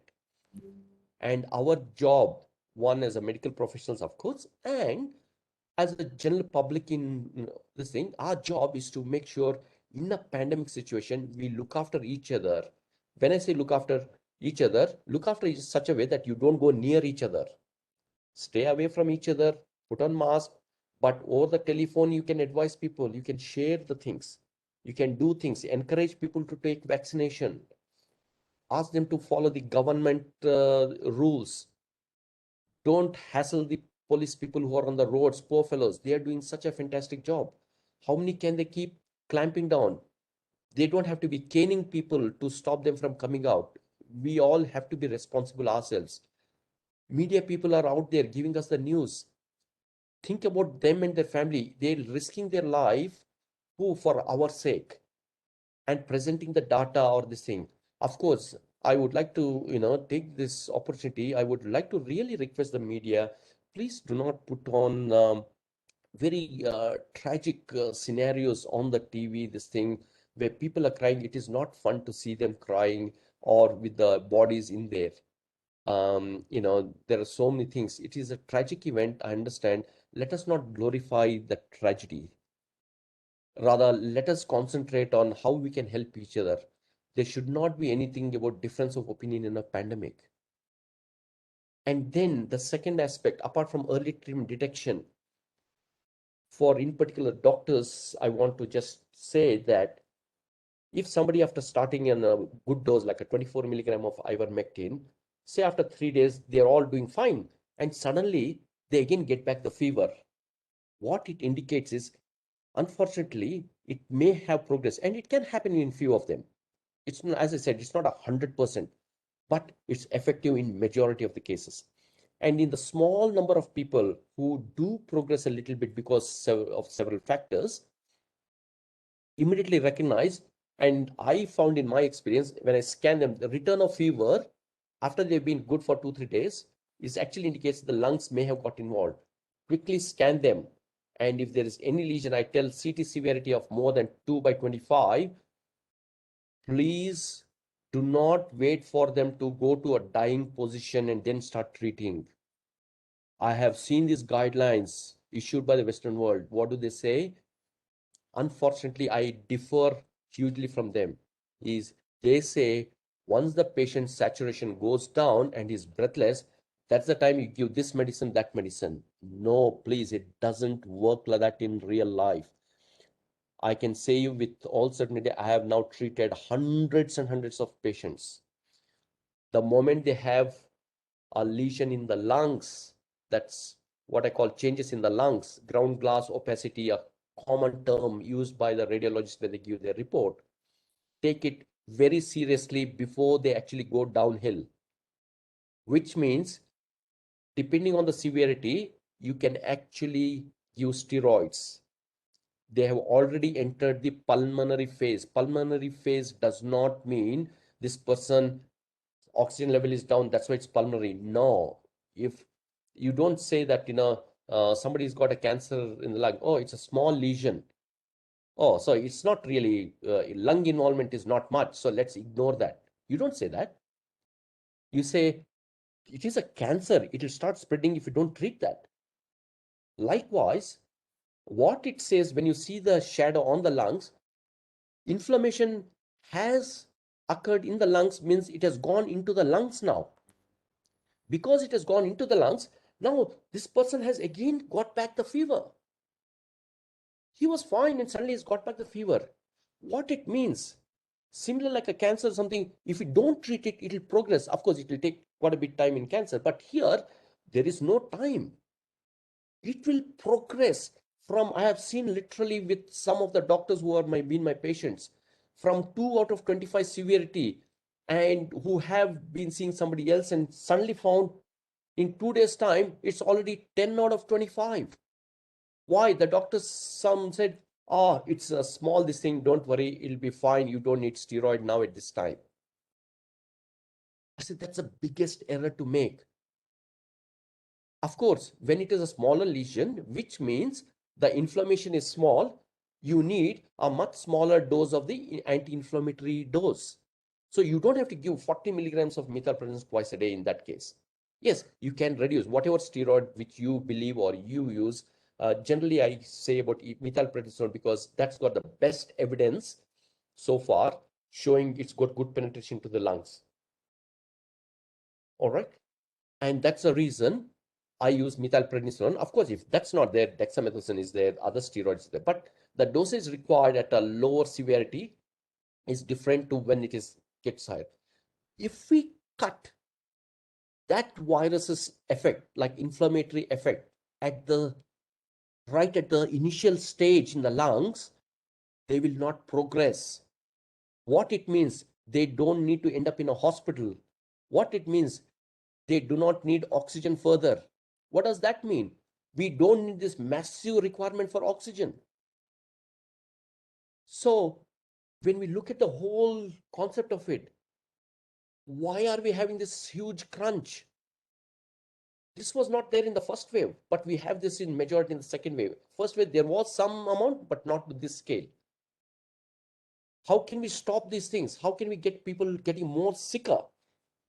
Is vaccination, precautionary measures, chemoprophylaxis with, as I said, ivermectin and vitamin D. This for the mass distribution. Of course, for those who are able to, understand and things like that, I still give my quadruple therapy, which means ivermectin, doxycycline, zinc, and vitamin D. But if it is on a mass scale, at least I normally request, even ivermectin and vitamin D is good enough for protection. Okay, so chemoprophylaxis. Then next step, don't wait for any test. Don't wait for RT-PCR result or for them to go get it done. Don't wait for the blood test for that to come back. In Hyderabad or in Bangalore, if you give for the test today, or in Delhi, you will get only the next day. But I see that in Gulbarga, people are fortunate, they get the results on the same day. That's fortunately the case. So that's what I mean. All right. So I would like to end my talk by, I'm hoping that I've convinced you all that the way to solve the problems is solve the source. Do not please separate the problems, solve it. And I think we all together can do it. All right. I would like to thank Hiremath sir and Dr. Shashishekhar sir for really giving me this opportunity. I think I've gone way beyond the actually required time. Please, the organizers, please accept my apologies, profuse apologies for actually having gone beyond your stipulated time. I understand everybody has got this work to do, and sorry for holding you all up. ಏನಿಲ್ಲ, ಈವರೆಗೆ ತಾವು ಸಾಕಷ್ಟು ವಿಷಯಗಳನ್ನ ಒಂದಿಷ್ಟು ಹೆಚ್ಚು ವೈದ್ಯಕೀಯ ಆಧಾರದ ವಿಷಯಗಳನ್ನ ತಾವೆಲ್ಲ ಚರ್ಚೆ ಮಾಡಿದ್ರಿ ಮತ್ತು ಅಷ್ಟೇ ತಮ್ಮ ಒಂದು ಕಳಕಳಿಯ ಮಾತುಗಳನ್ನು ಕೂಡ ನಾವು ಕೇಳಿದ್ವಿ. ವಿಶೇಷವಾಗಿ ಭಾರತದ ಒಂದು ಸಂದರ್ಭದಲ್ಲಿ ಏನೆಲ್ಲ ಮಾಡಬೇಕು, ಎಲ್ಲಿ ತಪ್ಪಿದೀವಿ, ಏನ್ ಮಾಡಬೇಕು ಮತ್ತು ಸರ್ಕಾರದ ನಿಯಮಗಳನ್ನ ಹೇಗೆ ಪಾಲಿಸಬೇಕು ಅಂತಕ್ಕಂಥದ್ದು. ಡಾಕ್ಟರ್ ಶಶಿಕಾಂತ್ ಅವರೇ, ನಮ್ಮೊಂದಿಗೆ ನಮ್ಮ ವೀಕ್ಷಕ ಬಂಧುಗಳಲ್ಲಿ ನಮ್ಮೆಲ್ಲರಿಗೂ ಆದರಣೀಯರು, ಹಿರಿಯರು ಆಗಿರ್ತಕ್ಕಂಥ ಡಾಕ್ಟರ್ ವಿಜಯಲಕ್ಷ್ಮಿ ಬಾಳೆಕುಂದ್ರಿ ಅಕ್ಕ ಅವರಿದ್ದಾರೆ. ದಯವಿಟ್ಟು ನಾನು ಅವ್ರಿಗೆ ಕೇಳ್ತೇನೆ, ಯಾಕಂದ್ರೆ ಈ ವೀಕ್ಷಕ ಬಂಧುಗಳು ಅನೇಕ ಜನ ವೈದ್ಯಕೀಯ ವಿಷಯದಲ್ಲಿ ಅಷ್ಟೊಂದು ಪರಿಣತಿ ಇಲ್ಲದೆ ಇರ್ತಕ್ಕಂಥವ್ರು, ಮತ್ತು ವಿಶೇಷವಾಗಿ ತಾವು ಐವರ್ಮೆಕ್ಟಿನ್ ಟ್ಯಾಬ್ಲೆಟ್ಸ್ ಬಗ್ಗೆ ಒಂದಿಷ್ಟು ಒತ್ತು ಕೊಟ್ಟು ಹೇಳಿದಂತದ್ದನ್ನ ನಾವು ಗಮನಿಸಿದ್ವಿ. ಅವರು ಒಬ್ಬ ಹೃದ್ರೋಗ ತಜ್ಞೆ ಮತ್ತು ಅನುಭವಿ ಇರೋದ್ರಿಂದ, ಮತ್ತು ನಮ್ಮೆಲ್ಲರಿಗೆ ಕನ್ನಡದ ತಿಳಿ ಮಾತಿನಲ್ಲಿ ಅರಿವನ್ನು ಮೂಡಿಸ್ತಕ್ಕಂಥ ಒಬ್ಬ ಹಿರಿಯರು ಅವರಾಗಿರೋದ್ರಿಂದ, ನಾನು ನಮ್ಮ ಕೈಯಲ್ಲಿ ನಮ್ಮ ಆರೋಗ್ಯ ತಂಡದ ಪರವಾಗಿ ಅವರಿಗೆ ತಮ್ಮ ಅನಿಸಿಕೆಗಳನ್ನ ಮತ್ತು ವಿಚಾರಗಳನ್ನ ಹಂಚಿಕೊಳ್ಬೇಕಂತ ಹೇಳಿ ಹೇಳ್ಕೊಳ್ತೇನೆ. ಅಕ್ಕ ಅವರೇ ನಮಸ್ಕಾರ. ಡಾಕ್ಟರ್ ಶಶಿಕಾಂತ್ ಅವರು, congratulations on a very masterly deliberation and a wonderful lecture. It was crystal clear, absolutely no confusion or cobweb in the mind of anybody. ತುಂಬಾ ಚೆನ್ನಾಗಿತ್ತು, ಅಭಿನಂದನೆಗಳು. ನೀವು ಹೇಳಿರೋ 3 ಪಾಯಿಂಟ್ ಅನ್ನ ನಾನು I agree more than adequate. ಯಾಕಂದ್ರೆ ನಾನು ನಿಮ್ ಹಾಗೆ ಯೋಚನೆ ಮಾಡೋಳು, ಸಮಾನ ಮನಸ್ಕರು ಅಂತ ಹೇಳ್ಬೋದು. ಮೊದಲೇದು ಏನಂತಂದ್ರೆ, ಎಷ್ಟೋ ಜನ ಈ ವೈರಾಣು ನೆಗಡಿ ಕೆಮ್ಮು ಬರುವಂತಹ ವೈರಾಣು ತರ, ಅಡಿನೋ ವೈರಸ್ ತರ ಅಂತ ಹೇಳೋದು ಅದು ಖಂಡಿತವಾಗಿ ತಪ್ಪು ಅಂತ ನಾನು ಕೂಡ ಖಂಡಿಸ್ತೀನಿ. ಈ 2ನೇ ವೇವ್ ಬರೋ ಮೊದಲು ನಾನು ಯಾವಾಗ ಸೂಪರ್ ಸ್ಪ್ರೆಡರ್ ಬಗ್ಗೆ ಆಲ್ ಇಂಡಿಯಾ ರೇಡಿಯೋನಲ್ಲಿ ಮಾತಾಡಿದಾಗ ವೈಜ್ಞಾನಿಕ ಲೇಖನ ಬರೆಯುವಂತಹ ಒಬ್ರು ಲೇಖಕರು ನನ್ನ ವಿರೋಧಿಸಿದ್ರು. So there is a group of left liberals in India who are opposing this good work that the doctors are doing or anybody. So ಹಾಗಾಗಿ we have to be beware of those falsehood. ಅದರಲ್ಲೂ ಕೂಡ ಈ WhatsApp ಪಂಡಿತರು ಇದಾರಲ್ಲ, Google ಗುರುಗಳಿಗಿಂತಲೂ ಬಹಳ ಕೆಟ್ಟದಾಗಿ ಮಾಡ್ತಾ ಇದ್ದಾರೆ. ಸೊ ಹಾಗಾಗಿ ಆ ವಾಟ್ಸ್ಆಪ್ ಪಂಡಿತರಿಂದ ಸ್ವಲ್ಪ ದೂರ ಇರೋದೇ ವಾಸಿ. ಯಾಕಂತಂದ್ರೆ ಇಷ್ಟ ದಿನ ದುರಭ್ಯಾಸದಿಂದ ದೂರ ಇರಿ, ದುಷ್ಟರಿಂದ ದೂರ ಇರಿ ಅಂತ ಇದ್ವಿ. ಈಗ ಕೊರೋನಾನಿಂದ ದೂರ ಇರಿ ಅನ್ನುವಂಥಲ್ಲಿ ಇಂಥ ಸುಳ್ಳು ಸುದ್ದಿ ಹಬ್ಸೋದ್ರಿಂದ ಕೂಡ ದೂರ ಇರಿ ಅಂತ ಜನರಿಗೆ ಎಚ್ಚರಿಸಬೇಕಾಗಿದೆ. That is a very nice point, I agree. ಆಮೇಲೆ ನೀವು ದುಡ್ಡು ತಗೊಳ್ಳದೆ ಟ್ರೀಟ್ಮೆಂಟ್ ತಗೊಳ್ಳೋದಾಗಿದ್ರಿಂದ, ನಾನು ಹಾಗೆ ಇರೋದ್ರಿಂದ may you tribe increase and ನಿಮ್ಮಂತ ಡಾಕ್ಟರ್ಗಳು ಹೆಚ್ಚಾಗ್ಲಿ ಅಂತ ನಾನು ಎಲ್ರೂ ಜೋರಾಗಿ ಚಪ್ಪಾಳೆ ತಟ್ಟಿ ನಿಮಗೆ ಅಭಿನಂದನೆಯನ್ನ ಸಲ್ಲಿಸಬೇಕು ಅಂತ ಹೇಳ್ತೀನಿ. ಯಾಕಂದ್ರೆ ಹಣದ ಹಿಂದೆ ಹಾರುವ ಹುಚ್ಚರ ಸಂಖ್ಯೆ ಹೆಚ್ಚಾಗಿರೋದ್ರಿಂದ ನಿಮ್ಮಂತವ್ರು ದಾರಿ ದೀಪ ಆಗ್ಬೇಕು ಯಂಗರ್ ಜನರೇಷನ್ಗೆ. ಅಭಿನಂದನೆಗಳು.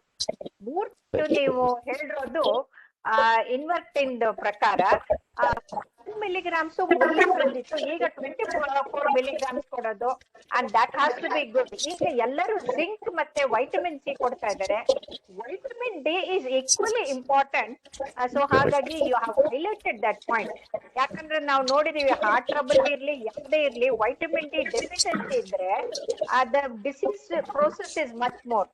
ಸೊ ಹಾಗಾಗಿ I think vitamin D supply ಮಾಡೋದು it's a very good idea, brilliant.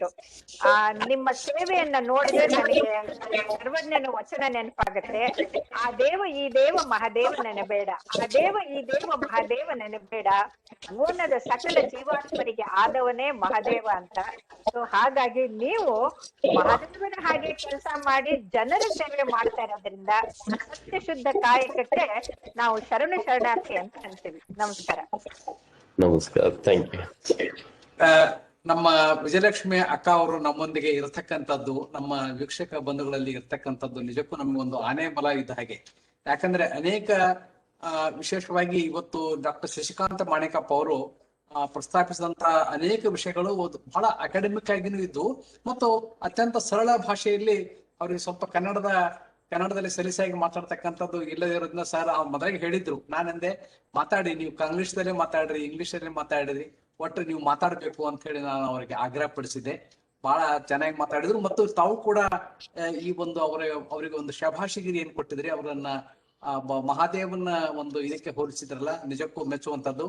ಅವರನ್ನ ಸುಮಾರು 4 ವರ್ಷ ಅಂತ 4 ವರ್ಷ ಅಲ್ಲ, ಖರೆ ಅಂದ್ರೆ ನಾನು ನೆನಪು ಮಾಡ್ಕೊಂಡೆ, 10-12 ವರ್ಷಗಳಿಂದ ಅವ್ರನ್ನ ನಾನು ಬಲ್ಲೆ. ಅವರ ಒಂದು ಸೇವೆ ಸುಮಾರು ಲಕ್ಷದಷ್ಟು, ಸುಮಾರು 50 ಲಕ್ಷ, ನಾನು ಆಗಲೇ 10 ಲಕ್ಷ ಅಂದೆ, 50 ಲಕ್ಷಷ್ಟು ತಾವು ದೇಣಿಗೆ ಕೊಟ್ಟಿದ್ರಿ. ನನಗೆ ಈಗ ನೆನಪು ಬಂತು. ನಾನು ಆ ಕಾಲಕ್ಕೆ ಚೀಫ್ ಪಬ್ಲಿಕ್ ರಿಲೇಷನ್ಸ್ ಆಫೀಸರ್ ಆಗಿ ಆ ಒಂದು ಮಧ್ಯವರ್ತಿ ಕೂಡ ನಾನು ಕೆಲಸ ಮಾಡಿದ್ದೆ ಆಸ್ಪತ್ರೆ ಮತ್ತು ತಮ್ಮ ಮಧ್ಯದಲ್ಲಿ. ನನಗೆ ನೆನಪಿಗೆ ಬಂತು, ಅದು ದೊಡ್ಡ ಕೆಲಸ. ಮತ್ತು ಈ ಕೆಲಸ ನೀವು ಕಲಬುರಗಿಯಲ್ಲಿ ಮುಂದುವರಿಸ್ರಿ. ಅನೇಕರು ತಮ್ಮ ಮೊಬೈಲ್ ನಂಬರ್ ಅನ್ನ ಮತ್ತು ತಮ್ಮ ಇಮೇಲ್ ಅನ್ನ ಕೇಳ್ತಾ ಇದ್ದಾರೆ. ತಾವು ಒಪ್ಪಿಗೆ ಕೊಟ್ರೆ ನಮ್ಮ ರೆಡ್ಡಿ ಸರ್ಗೆ ಅವರು ಅದನ್ನ ಆನಂತರ ಡಿಸ್ಪ್ಲೇ ಮಾಡ್ತಾರೆ. ಮತ್ತೆ ವೀಕ್ಷಕ ಬಂಧುಗಳಲ್ಲಿ ಡಾಕ್ಟರ್ ಶಶಿಕಾಂತ್ ಅವರು ಈವರೆಗೆ ಮಾತನಾಡಿದಂತಹ ಕೋವಿಡ್-19 ಎರಡನೇ ಅಲೆಯ ಈ ಒಂದು ದುಸ್ಥಿತಿ, ಅದು ಯಾಕೆ, ಏನು, ನಾವೇನು ಮಾಡಬಹುದು ಅಂತಕ್ಕಂಥದ್ದು, ಅವರು ಸರ್ಕಾರದ ನಿಯಮಗಳ ಪಾಲನೆ ಬಗ್ಗೆ ಬಹಳ ಕಳಕಳಿಯಿಂದ, ಅಂತಃಕರಣದಿಂದ ಮಾತುಗಳನ್ನು ಹೇಳಿದ್ದಾರೆ. ತಾವು ಯಾರಾದರೂ ಕೇಳುವರಿದ್ರೆ ನೇರವಾಗಿ ಕೇಳಬಹುದು. ಸರ್ ನಮಸ್ತೆ ಸರ್. ನಮಸ್ಕಾರ. ನಮಸ್ಕಾರ. ನೀವು ಹೇಳಿದ ವಿಟಮಿನ್ ಡಿ ಮತ್ತು ಇನ್ನೊಂದು ಯಾವ್ದು ಹೇಳಿದ್ರಿ, ಆಮೇಲೆ ಮತ್ತೆ ಮೊದ್ಲಿಗೆ ಏನಾದ್ರೂ ನಮ್ಗೆ ಅದು ಕಾಣಿಸ್ಕೊಂತು ಅಂತಂದ್ರೆ ಯಾವ ಔಷಧಿಗಳು ಅದರದ್ದು ಒಂದಷ್ಟು ಸರಿಯಾಗಿ ಲೀಸ್ಟ್ ಮಾಡ್ಬಿಟ್ಟು ನಮಗೆ ದಯವಿಟ್ಟು ಶಶಿಶೇಖರ್ ರೆಡ್ಡಿ ಸರ್ ಅಥವಾ ಸರ್ ಅದು ವಾಟ್ಸ್ಆಪ್ ಮಾಡ್ಬೇಕಂತ ಟ್ರೈ ಮಾಡ್ತೀನಿ ಸರ್. ತಮ್ಮಿಂದ ಕರೆಕ್ಟ್ ಆಗಿ ಅದು ಪ್ರಿಸ್ಕ್ರಿಪ್ಷನ್ ಕೇಳ್ಕೊಂಡು ವಿಟಮಿನ್ ಡಿ ಮತ್ತು ಇನ್ನೊಂದು, ಆಮೇಲೆ ಈ ರೋಗ ಕಾಣಿಸ್ಕೊಂಡ ಅಥವಾ ಯಾವ್ದಾದ್ರು ಸಿಂಟಮ್ಸ್ ಕಾಣಿಸ್ಕೊಂಡ ತಕ್ಷಣ ನಾವು ಏನು ಟ್ಯಾಬ್ಲೆಟ್ಸ್ ತಗೋಬೇಕು, ಯಾವ ರೀತಿ ಯಾವ್ಯಾವ ಔಷಧಿಗಳು, ಅದನ್ನ ದಯವಿಟ್ಟು ನಮ್ಗೆ ವಾಟ್ಸ್ಆಪ್ ಮಾಡ್ಬೇಕಂತ ಕೇಳ್ಕೊಳ್ತಾ ಇದ್ದೀನಿ ಅಷ್ಟೇ. ಧನ್ಯವಾದ ಸರ್. ಆಗ್ಲಿ ಮೇಡಮ್, ಪ್ರಯತ್ನ ಮಾಡೋಣ. ಸರ್ ನಮಸ್ತೆ ಸರ್. ಹಾ, ಮಾತಾಡ್ರಿ ಅರವಿಂದ್, ಮಾತಾಡ್ರಿ ಸರ್. ಈಗ ಐವರ್ಮೆಕ್ಟಿನ್ ಬಗ್ಗೆ ಹೇಳಿದ್ರಿ ಸರ್. ಐವರ್ಮೆಕ್ಟಿನ್ ಮತ್ತು ವೈಟಮಿನ್ ಡಿ ಬಗ್ಗೆ ಇದು ಮಕ್ಕಳಿಗೆ ಕೊಡ್ಬೋದಾ ಅಂತ. ಈಗ ಯಾಕಂದ್ರೆ ಮೀಡಿಯಾದಲ್ಲಿ 3rd ವೇವ್ ರಿಪೋರ್ಟ್ ಅಂತ ಬರ್ತಾ ಇದೆ, ಅದರಲ್ಲಿ the most affected group will be children ಅಂತ. ಇದು ಮಕ್ಕಳಿಗೆ ಕೊಡ್ಬೋದು? ಐವರ್ಮೆಕ್ಟಿನ್ 15 ಕಿಲೋಸ್ ಆದ್ರೂ ಇರ್ಬೇಕು ಮಿನಿಮಮ್ ಮಕ್ಕಳದು ವೇಟ್.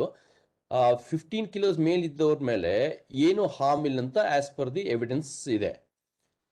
ಬಟ್ ನಾನು ಪೀಡಿಯಾಟ್ರಿಕ್ ಪೇಷಂಟ್ಸ್ಗೆ ಟ್ರೀಟ್ ಮಾಡಿಲ್ಲ. ಸೊ ಯೂಶಲಿ ಯಾರಾದರೂ 16 ಇಯರ್ಸ್ ಇಂದ, ನಾನು ಈವನ್ 16 ಅಂಡ್ ಅಬೌವ್ ಇದ್ದವರಿಗೆ and who are more than 50 kilos ಇರೋರು ಮಾತ್ರ ಐ ಬಿನ್ ಟ್ರೀಟಿಂಗ್. ಅದಕ್ಕೆ ನನ್ನ ಎಕ್ಸ್ಪೀರಿಯನ್ಸ್ ಪೀಡಿಯಾಟ್ರಿಕ್ಸ್ ಅಲ್ಲಿ ಗೊತ್ತಿಲ್ಲ. ಬಟ್ ಆದ್ರೆ ಥಿಯರಿಟಿಕಲಿ ಎವಿಡೆನ್ಸ್ ಪ್ರಕಾರ ivermectin does not harm children whose weight is more than 15 kilos. But dosage of course ಅವರಲ್ಲಿ ಕಮ್ಮಿ ಆಗಿರುತ್ತೆ. ಅವರಲ್ಲಿ ಯೂಶಲಿ ಏನ್ ಹೇಳ್ತಾರೆ ಅಂದ್ರೆ 200 to 300 ಮೈಕ್ರೋಗ್ರಾಮ್ಸ್ ಪರ್ ಕಿಲೋ ಆ ಇದರಲ್ಲಿ ಕೊಡಬಹುದು ಅಂತ ಹೇಳ್ತಾರೆ. But please accept my apologies. I do not know much about pediatric ಇದರಲ್ಲಿ. ನಾನು ಯೂಶಲಿ ಯಾರಾದ್ರೂ ಪೀಡಿಯಾಟ್ರಿಕ್ಸ್ ಇದು ಬಂದ್ಬಿಟ್ರೆ ನಾನು ಟೆಂಪ್ರರಿ ಆಗಿ ಹೇಳ್ತೀನಿ, ಒಂದ್ ಕೆಲಸ ಮಾಡಿ, ಎಷ್ಟು ವೇಟ್ ಇದೆ 30 ಕಿಲೋನಾ, ಅದಕ್ಕೆ ಒಂದು 6 ಮಿಲಿಗ್ರಾಮ್ ಐವರ್ಮೆಕ್ಟಿನ್ ಕೊಟ್ಬಿಡಿ, ಏನೂ ಆಗಲ್ಲ, ನೀವು ಸ್ಟ್ರೇಟ್ ಅವೇ ಪೀಡಿಯಾಟ್ರಿಷಿಯನ್ ಹತ್ರ ಕರ್ಕೊಂಡು ಹೋಗ್ಬಿಡಿ ಅಂತ ಯೂಶಲಿ ಆ ತರ ನಾನು ಹೇಳ್ತೀನಿ ಅವ್ರಿಗೆ.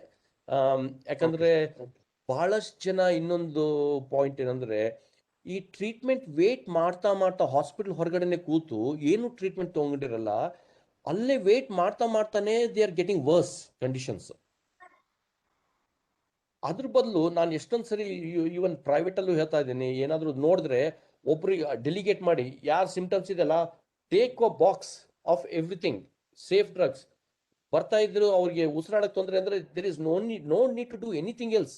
ಸ್ಟೀರಾಯ್ಡ್ ಟ್ಯಾಬ್ಲೆಟ್ ಇಟ್ಕೊಳ್ಳಿ if they are having mild ಅಲ್ಲ, ಐ ಆಮ್ ಟಾಕಿಂಗ್ ಅಬೌಟ್ ಯಾರಿಗೆ ಉಸಿರಾಡಕ್ ತೊಂದರೆ ಇದೆ, ಉಸಿರಾಡಕ್ ಆಗ್ತಾ ಇಲ್ಲ, ಸ್ಯಾಚುರೇಷನ್ ಡೌನ್ ಇದೆ, ಅವ್ರು ಕೇಳೋದೇ ಬೇಕಾಗಿಲ್ಲ, ಸ್ಟ್ರೇಟ್ ಅವೇ ಹೋಗ್ಬಿಟ್ಟು ಯಾರ್ಯಾರು ವೇಟ್ ಮಾಡಿ ಇದು ಫಸ್ಟ್ ತಗೊಳ್ರಪ್ಪ ಬೇರೆಯವ್ರು ನೋಡೋವರೆಗೂ ಆ ಥರ. ಅದಕ್ಕೆ ಈವನ್ ಪಿಟಾಟ್ರಿಕ್ಸ್ ನಾನು ಯೂಶಲಿ ಹೇಳ್ತೀನಿ, ಇದು ಒಂದು 6 ಮಿಲಿಗ್ರಾಮ್ ಟ್ಯಾಬ್ಲೆಟ್ ಕೊಟ್ಬಿಡಿ ಬಾಯಲ್ಲಿ ಫಸ್ಟ್, ಆಮೇಲೆ ಹಾಸ್ಪಿಟ್ಲ್ ಹೋಗಿ ಅಥವಾ ಪೀಡಿಯಾಟ್ರಿಷಿಯನ್ ಹತ್ರ ಹೋಗಿ ಅಂತ ಹೇಳ್ಬಿಟ್ಟು ಐ ನಾರ್ಮಲಿ ಅಡ್ವೈಸ್ ದೆಮ್.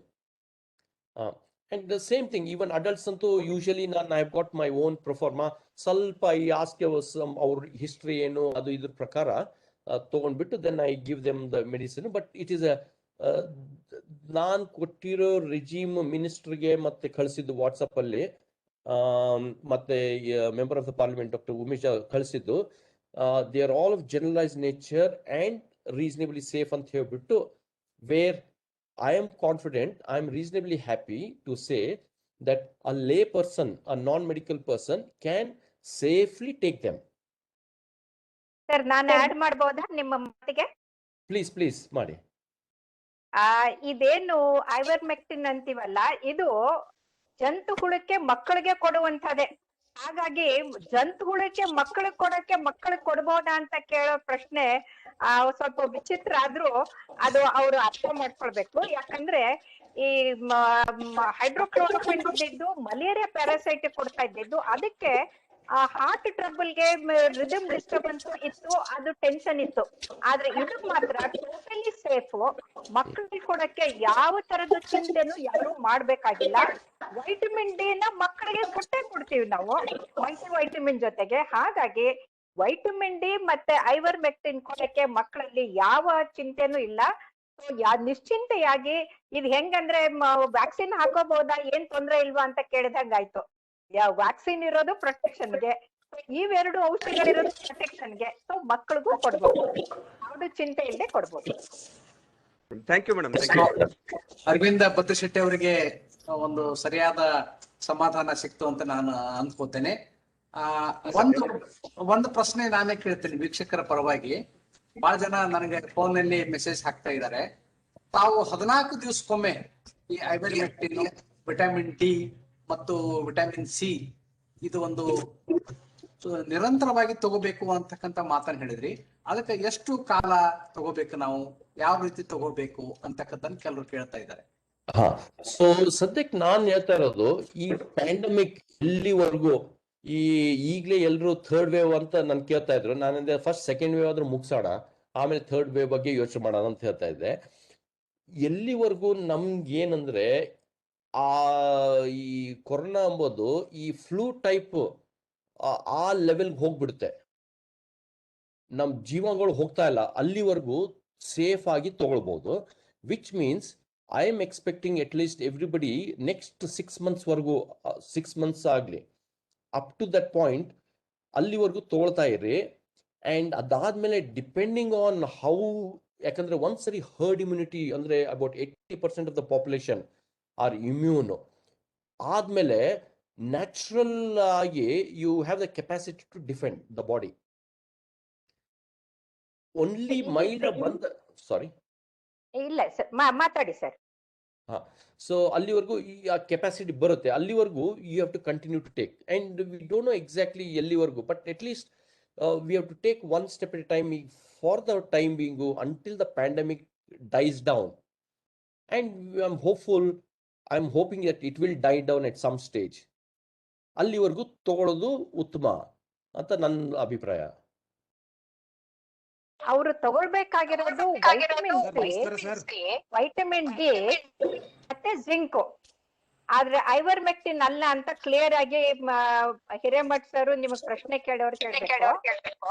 ಟ್ರೀಟ್ಮೆಂಟ್ಗೆ ಈ ಮೂರು ಕೂಡ ಪ್ರಿವೆನ್ಷನ್ಗೆ ಈ zinc, vitamin C, vitamin D ತಗೊಳ್ಳೋದ್ರಿಂದ ಯಾವ ಹಾರ್ಮು ಇರೋದಿಲ್ಲ, ಯಾವ್ದು ತೊಂದರೆ ಇರೋದಿಲ್ಲ.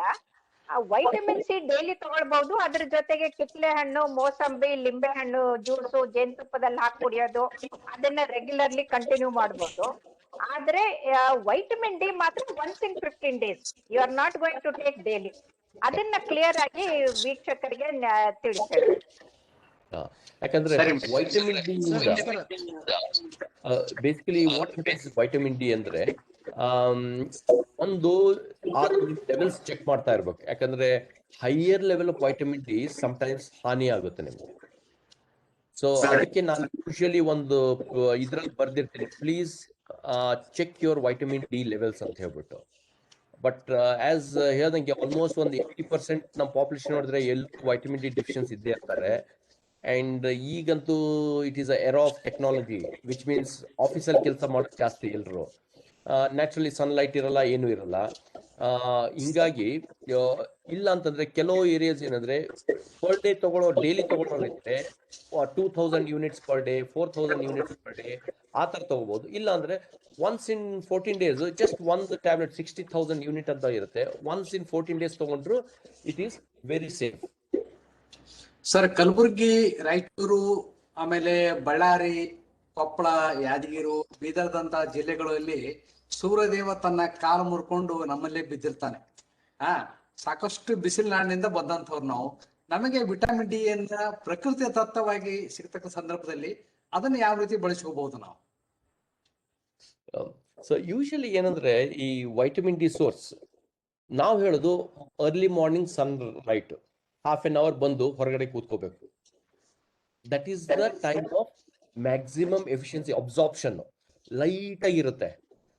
ಬಟ್ ನಾವು we are all blessed with a very high temperature sun. So morning ಒಂದು ಹಾಫ್ ಎನ್ ಅವರ್ ಎಲ್ಲರೂ ಫುಲ್ ಬಾಡಿ ಎಕ್ಸ್ಪೋಸ್ ಮಾಡಿ, that is the ideal condition ಹೇಳ್ತಾ ಇರೋದು ನಾನು. ಬಾಡಿ ಎಲ್ಲ ಎಕ್ಸ್ಪೋಸ್ ಮಾಡಿ ಬೆಳಿಗ್ಗೆ 7 ಗಂಟೆ 8 ಗಂಟೆ ಬಿಸಿಲು ಬಂದಾಗ ಬಂದು ಕೂತ್ಕೊಳ್ಳು. ಆ ಫೆಸಿಲಿಟಿ ಇದು ನಮ್ಗೆ ಸಿಗೋದು ಭಾರಿ ಕಷ್ಟ. Exposing all our most of our body. It is not enough ನಾವು ಫುಲ್ ಮೈ ಕೈ ಫುಲ್ ಕವರ್ ಮಾಡ್ಕೊಂಡು ಒಂದ್ ಸ್ವಲ್ಪ ಕೈ ಮಾತ್ರ ಎಕ್ಸ್ಪೋಸ್ ಮಾಡಿದ್ರೆ ಚಾನ್ಸಸ್ ಇದು ಕಮ್ಮಿ. ಸೆಕೆಂಡ್, ನಮ್ ಚರ್ಮ ಏನಂದ್ರೆ skin pigment our requirement is actually more. ನಮ್ಮದ ಮೆಲನಿನ್ ಇದ್ರು our requirement is more than the western white skin people of vitamin D. ಅದಕ್ಕೆ that is unfortunately the reason ನಮ್ಗೆ ಸಪ್ಲಿಮೆಂಟ್ಸ್ ಬೇಕಾಗ್ತಾ ಇದೆ ಜಾಸ್ತಿ. Okay sir, okay. Geeta Kulkarni ಅವರೇ, ಏನೋ ನಿಮ್ದೊಂದು ಪ್ರಶ್ನೆ ಇದ್ದಂಗೆ ಕಾಣ್ತದೆ. ಗೀತಾ?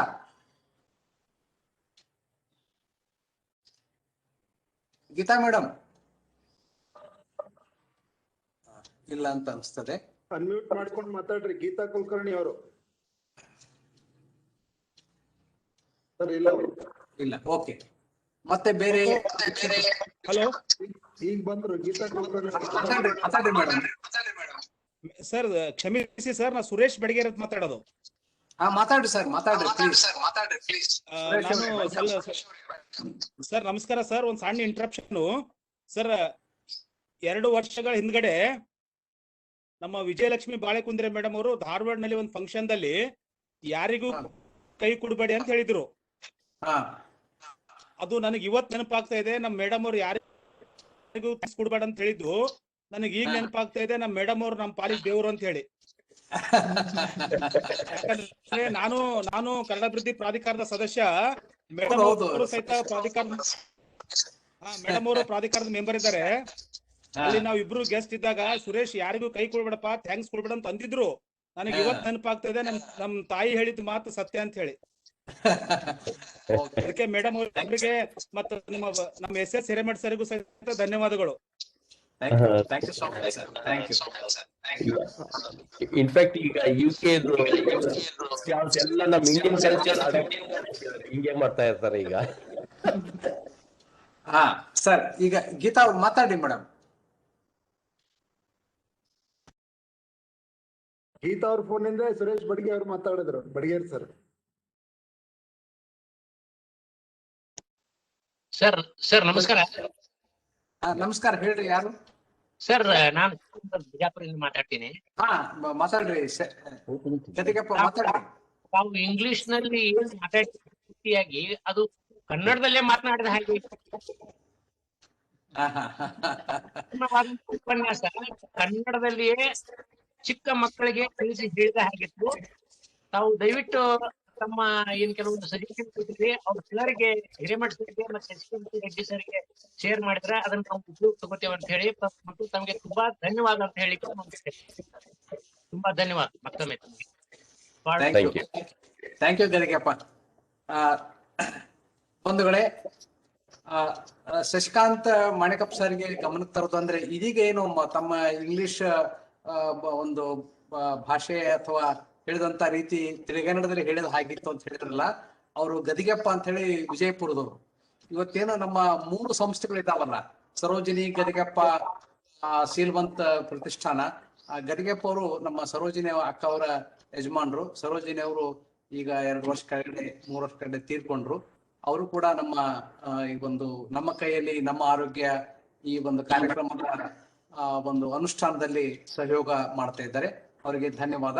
ಮತ್ತು ಶಶಿಕಾಂತ್ ಮಾಣಿಕಪ್ಪ ಸರ್ ಯಾವುದೇ ಮಾಹಿತಿಯನ್ನ ನನಗಾಗಲಿ ನಮ್ಮ ಹೋಸ್ಟ್ ಶಶಿಖರ್ ಅವರಿಗೆ ಕೊಟ್ಟಾಗ ನಾವು ಅದನ್ನ ನಮ್ಮ ಎಲ್ಲ ವೀಕ್ಷಕ ಬಂಧುಗಳಿಗೆ, ಯಾಕಂದ್ರೆ ನಿಮ್ಮೆಲ್ಲ ನಂಬರ್ಗಳು ನಮ್ಮ ಹತ್ರ ಇದಾವೆ, ಅವರೆಲ್ಲರಿಗೆ ನಾವು ಶೇರ್ ಮಾಡ್ತೇವೆ. ಮತ್ತು ಅವರ ಇಮೇಲ್ ಐಡಿ ಮತ್ತು ಮೊಬೈಲ್ ನಂಬರ್ ಕೂಡ ನಮ್ಮ ರೆಡ್ಡಿ ಸರ್ ಅವರು ಡಿಸ್ಪ್ಲೇ ಮಾಡಿದ್ದಾರೆ ಈಗ. ಡಾಕ್ಟರ್ ಶಶಿಕಾಂತ್ ಮಾಣಿಕಪ್ಪ 7338045830 ಇಮೇಲ್ ಐಡಿ ಅಂತೂ ತಾವು ನೋಡ್ತಾ ಇದ್ದೀರಿ. ಇದನ್ನೆಲ್ಲ ಗಮನಿಸಬೇಕು. ಈ ಹೊತ್ತು ನಮ್ಮ 3 ಸಂಸ್ಥೆಗಳ ಪರವಾಗಿ ಷಡಕ್ಷ ಸ್ವಾಮಿ ದಿಗ್ಗಾಂತರ ಟ್ರಸ್ಟ್ ಮತ್ತು ಡಾಕ್ಟರ್ S.S.Hiremath ಫೌಂಡೇಶನ್ ದಯವಿಟ್ಟು ಮಾತಾಡ್ಬಿಡಿ ಪ್ಲೀಸ್. ಸರೋಜಿನಿ ಜರಿಗಪ್ಪ ಸೀಲ್ವಂತ ಟ್ರಸ್ಟ್ ವಿಜಯಪುರ್, ಈ 3 ಸಂಸ್ಥೆಗಳ ಸಹಯೋಗದಲ್ಲಿ ಆಯೋಜಿಸಿದ ನಮ್ಮ ಕಾರ್ಯಕ್ರಮದಲ್ಲಿ ನಮ್ಮ ಶಶಿಕಾಂತ್ ಮಾಣಿಕಪ್ಪ ಸರ್ ಅವರು ಬಹಳ ಅತ್ಯಂತ ಅರ್ಥಪೂರ್ಣವಾದಂತ ಮತ್ತು ಸಾಂದರ್ಭಿಕವಾದಂತ ಮತ್ತು ಇರುವ ವಾಸ್ತವ ಸ್ಥಿತಿಯನ್ನ ನಮಗೆ ಮನದಟ್ಟು ಮಾಡುವಲ್ಲಿ ಸಾಕಷ್ಟು ಶ್ರಮಿಸಿದ್ದಾರೆ. ಅವರಿಗೆ 3 ಸಂಸ್ಥೆಗಳ ಪರವಾಗಿ ವೀಕ್ಷಕರ ಪರವಾಗಿ ಅನಂತ ಧನ್ಯವಾದಗಳನ್ನ ನಾನು ಹೇಳ್ತೇನೆ. Thank you sir, thank you so much. ಹಾಗೆ ನಮ್ಮ ಈ ಕಾರ್ಯಕ್ರಮದಲ್ಲಿ ನಮ್ಮ ಹಿರಿಯ ಸಹೋದರಿ ಬೆಂಗಳೂರಿನಿಂದ ಡಾಕ್ಟರ್ ವಿಜಯಲಕ್ಷ್ಮಿ ಬಾಳೆಕುಂದ್ರಿ ಅಕ್ಕ ಅವರು ಮತ್ತು ನಮ್ಮ ಕನ್ನಡ ಅಭಿವೃದ್ಧಿ ಪ್ರಾಧಿಕಾರದ ಸದಸ್ಯರು ಸ್ನೇಹಿತರು ಆಗಿರ್ತಕ್ಕಂಥ ಸುರೇಶ್ ಬಡಿಗೇರ್ ಅವರು ನಮ್ಮೊಂದಿಗೆ ಇದ್ದು ಮಾತಾಡಿದರೆ ಅವರಿಗೂ ಕೂಡ ನಾನು ಧನ್ಯವಾದ ಹೇಳ್ತೇನೆ. ಬಂಧುಗಳೇ, ನಾಳೆ ನಮ್ಮೊಂದಿಗೆ ಬೆಳಗಾವಿಯ KLE ಶಿಕ್ಷಣ ಸಂಸ್ಥೆಯ ಆಯುರ್ವೇದ ಮೆಡಿಕಲ್ ಕಾಲೇಜಿನ ಡಾಕ್ಟರ್ ಮಹಾಂತೇಶ್ ಬಿ ರಾಮಣ್ಣ ಅವರು ಅಂತ ಇರ್ತಾರೆ.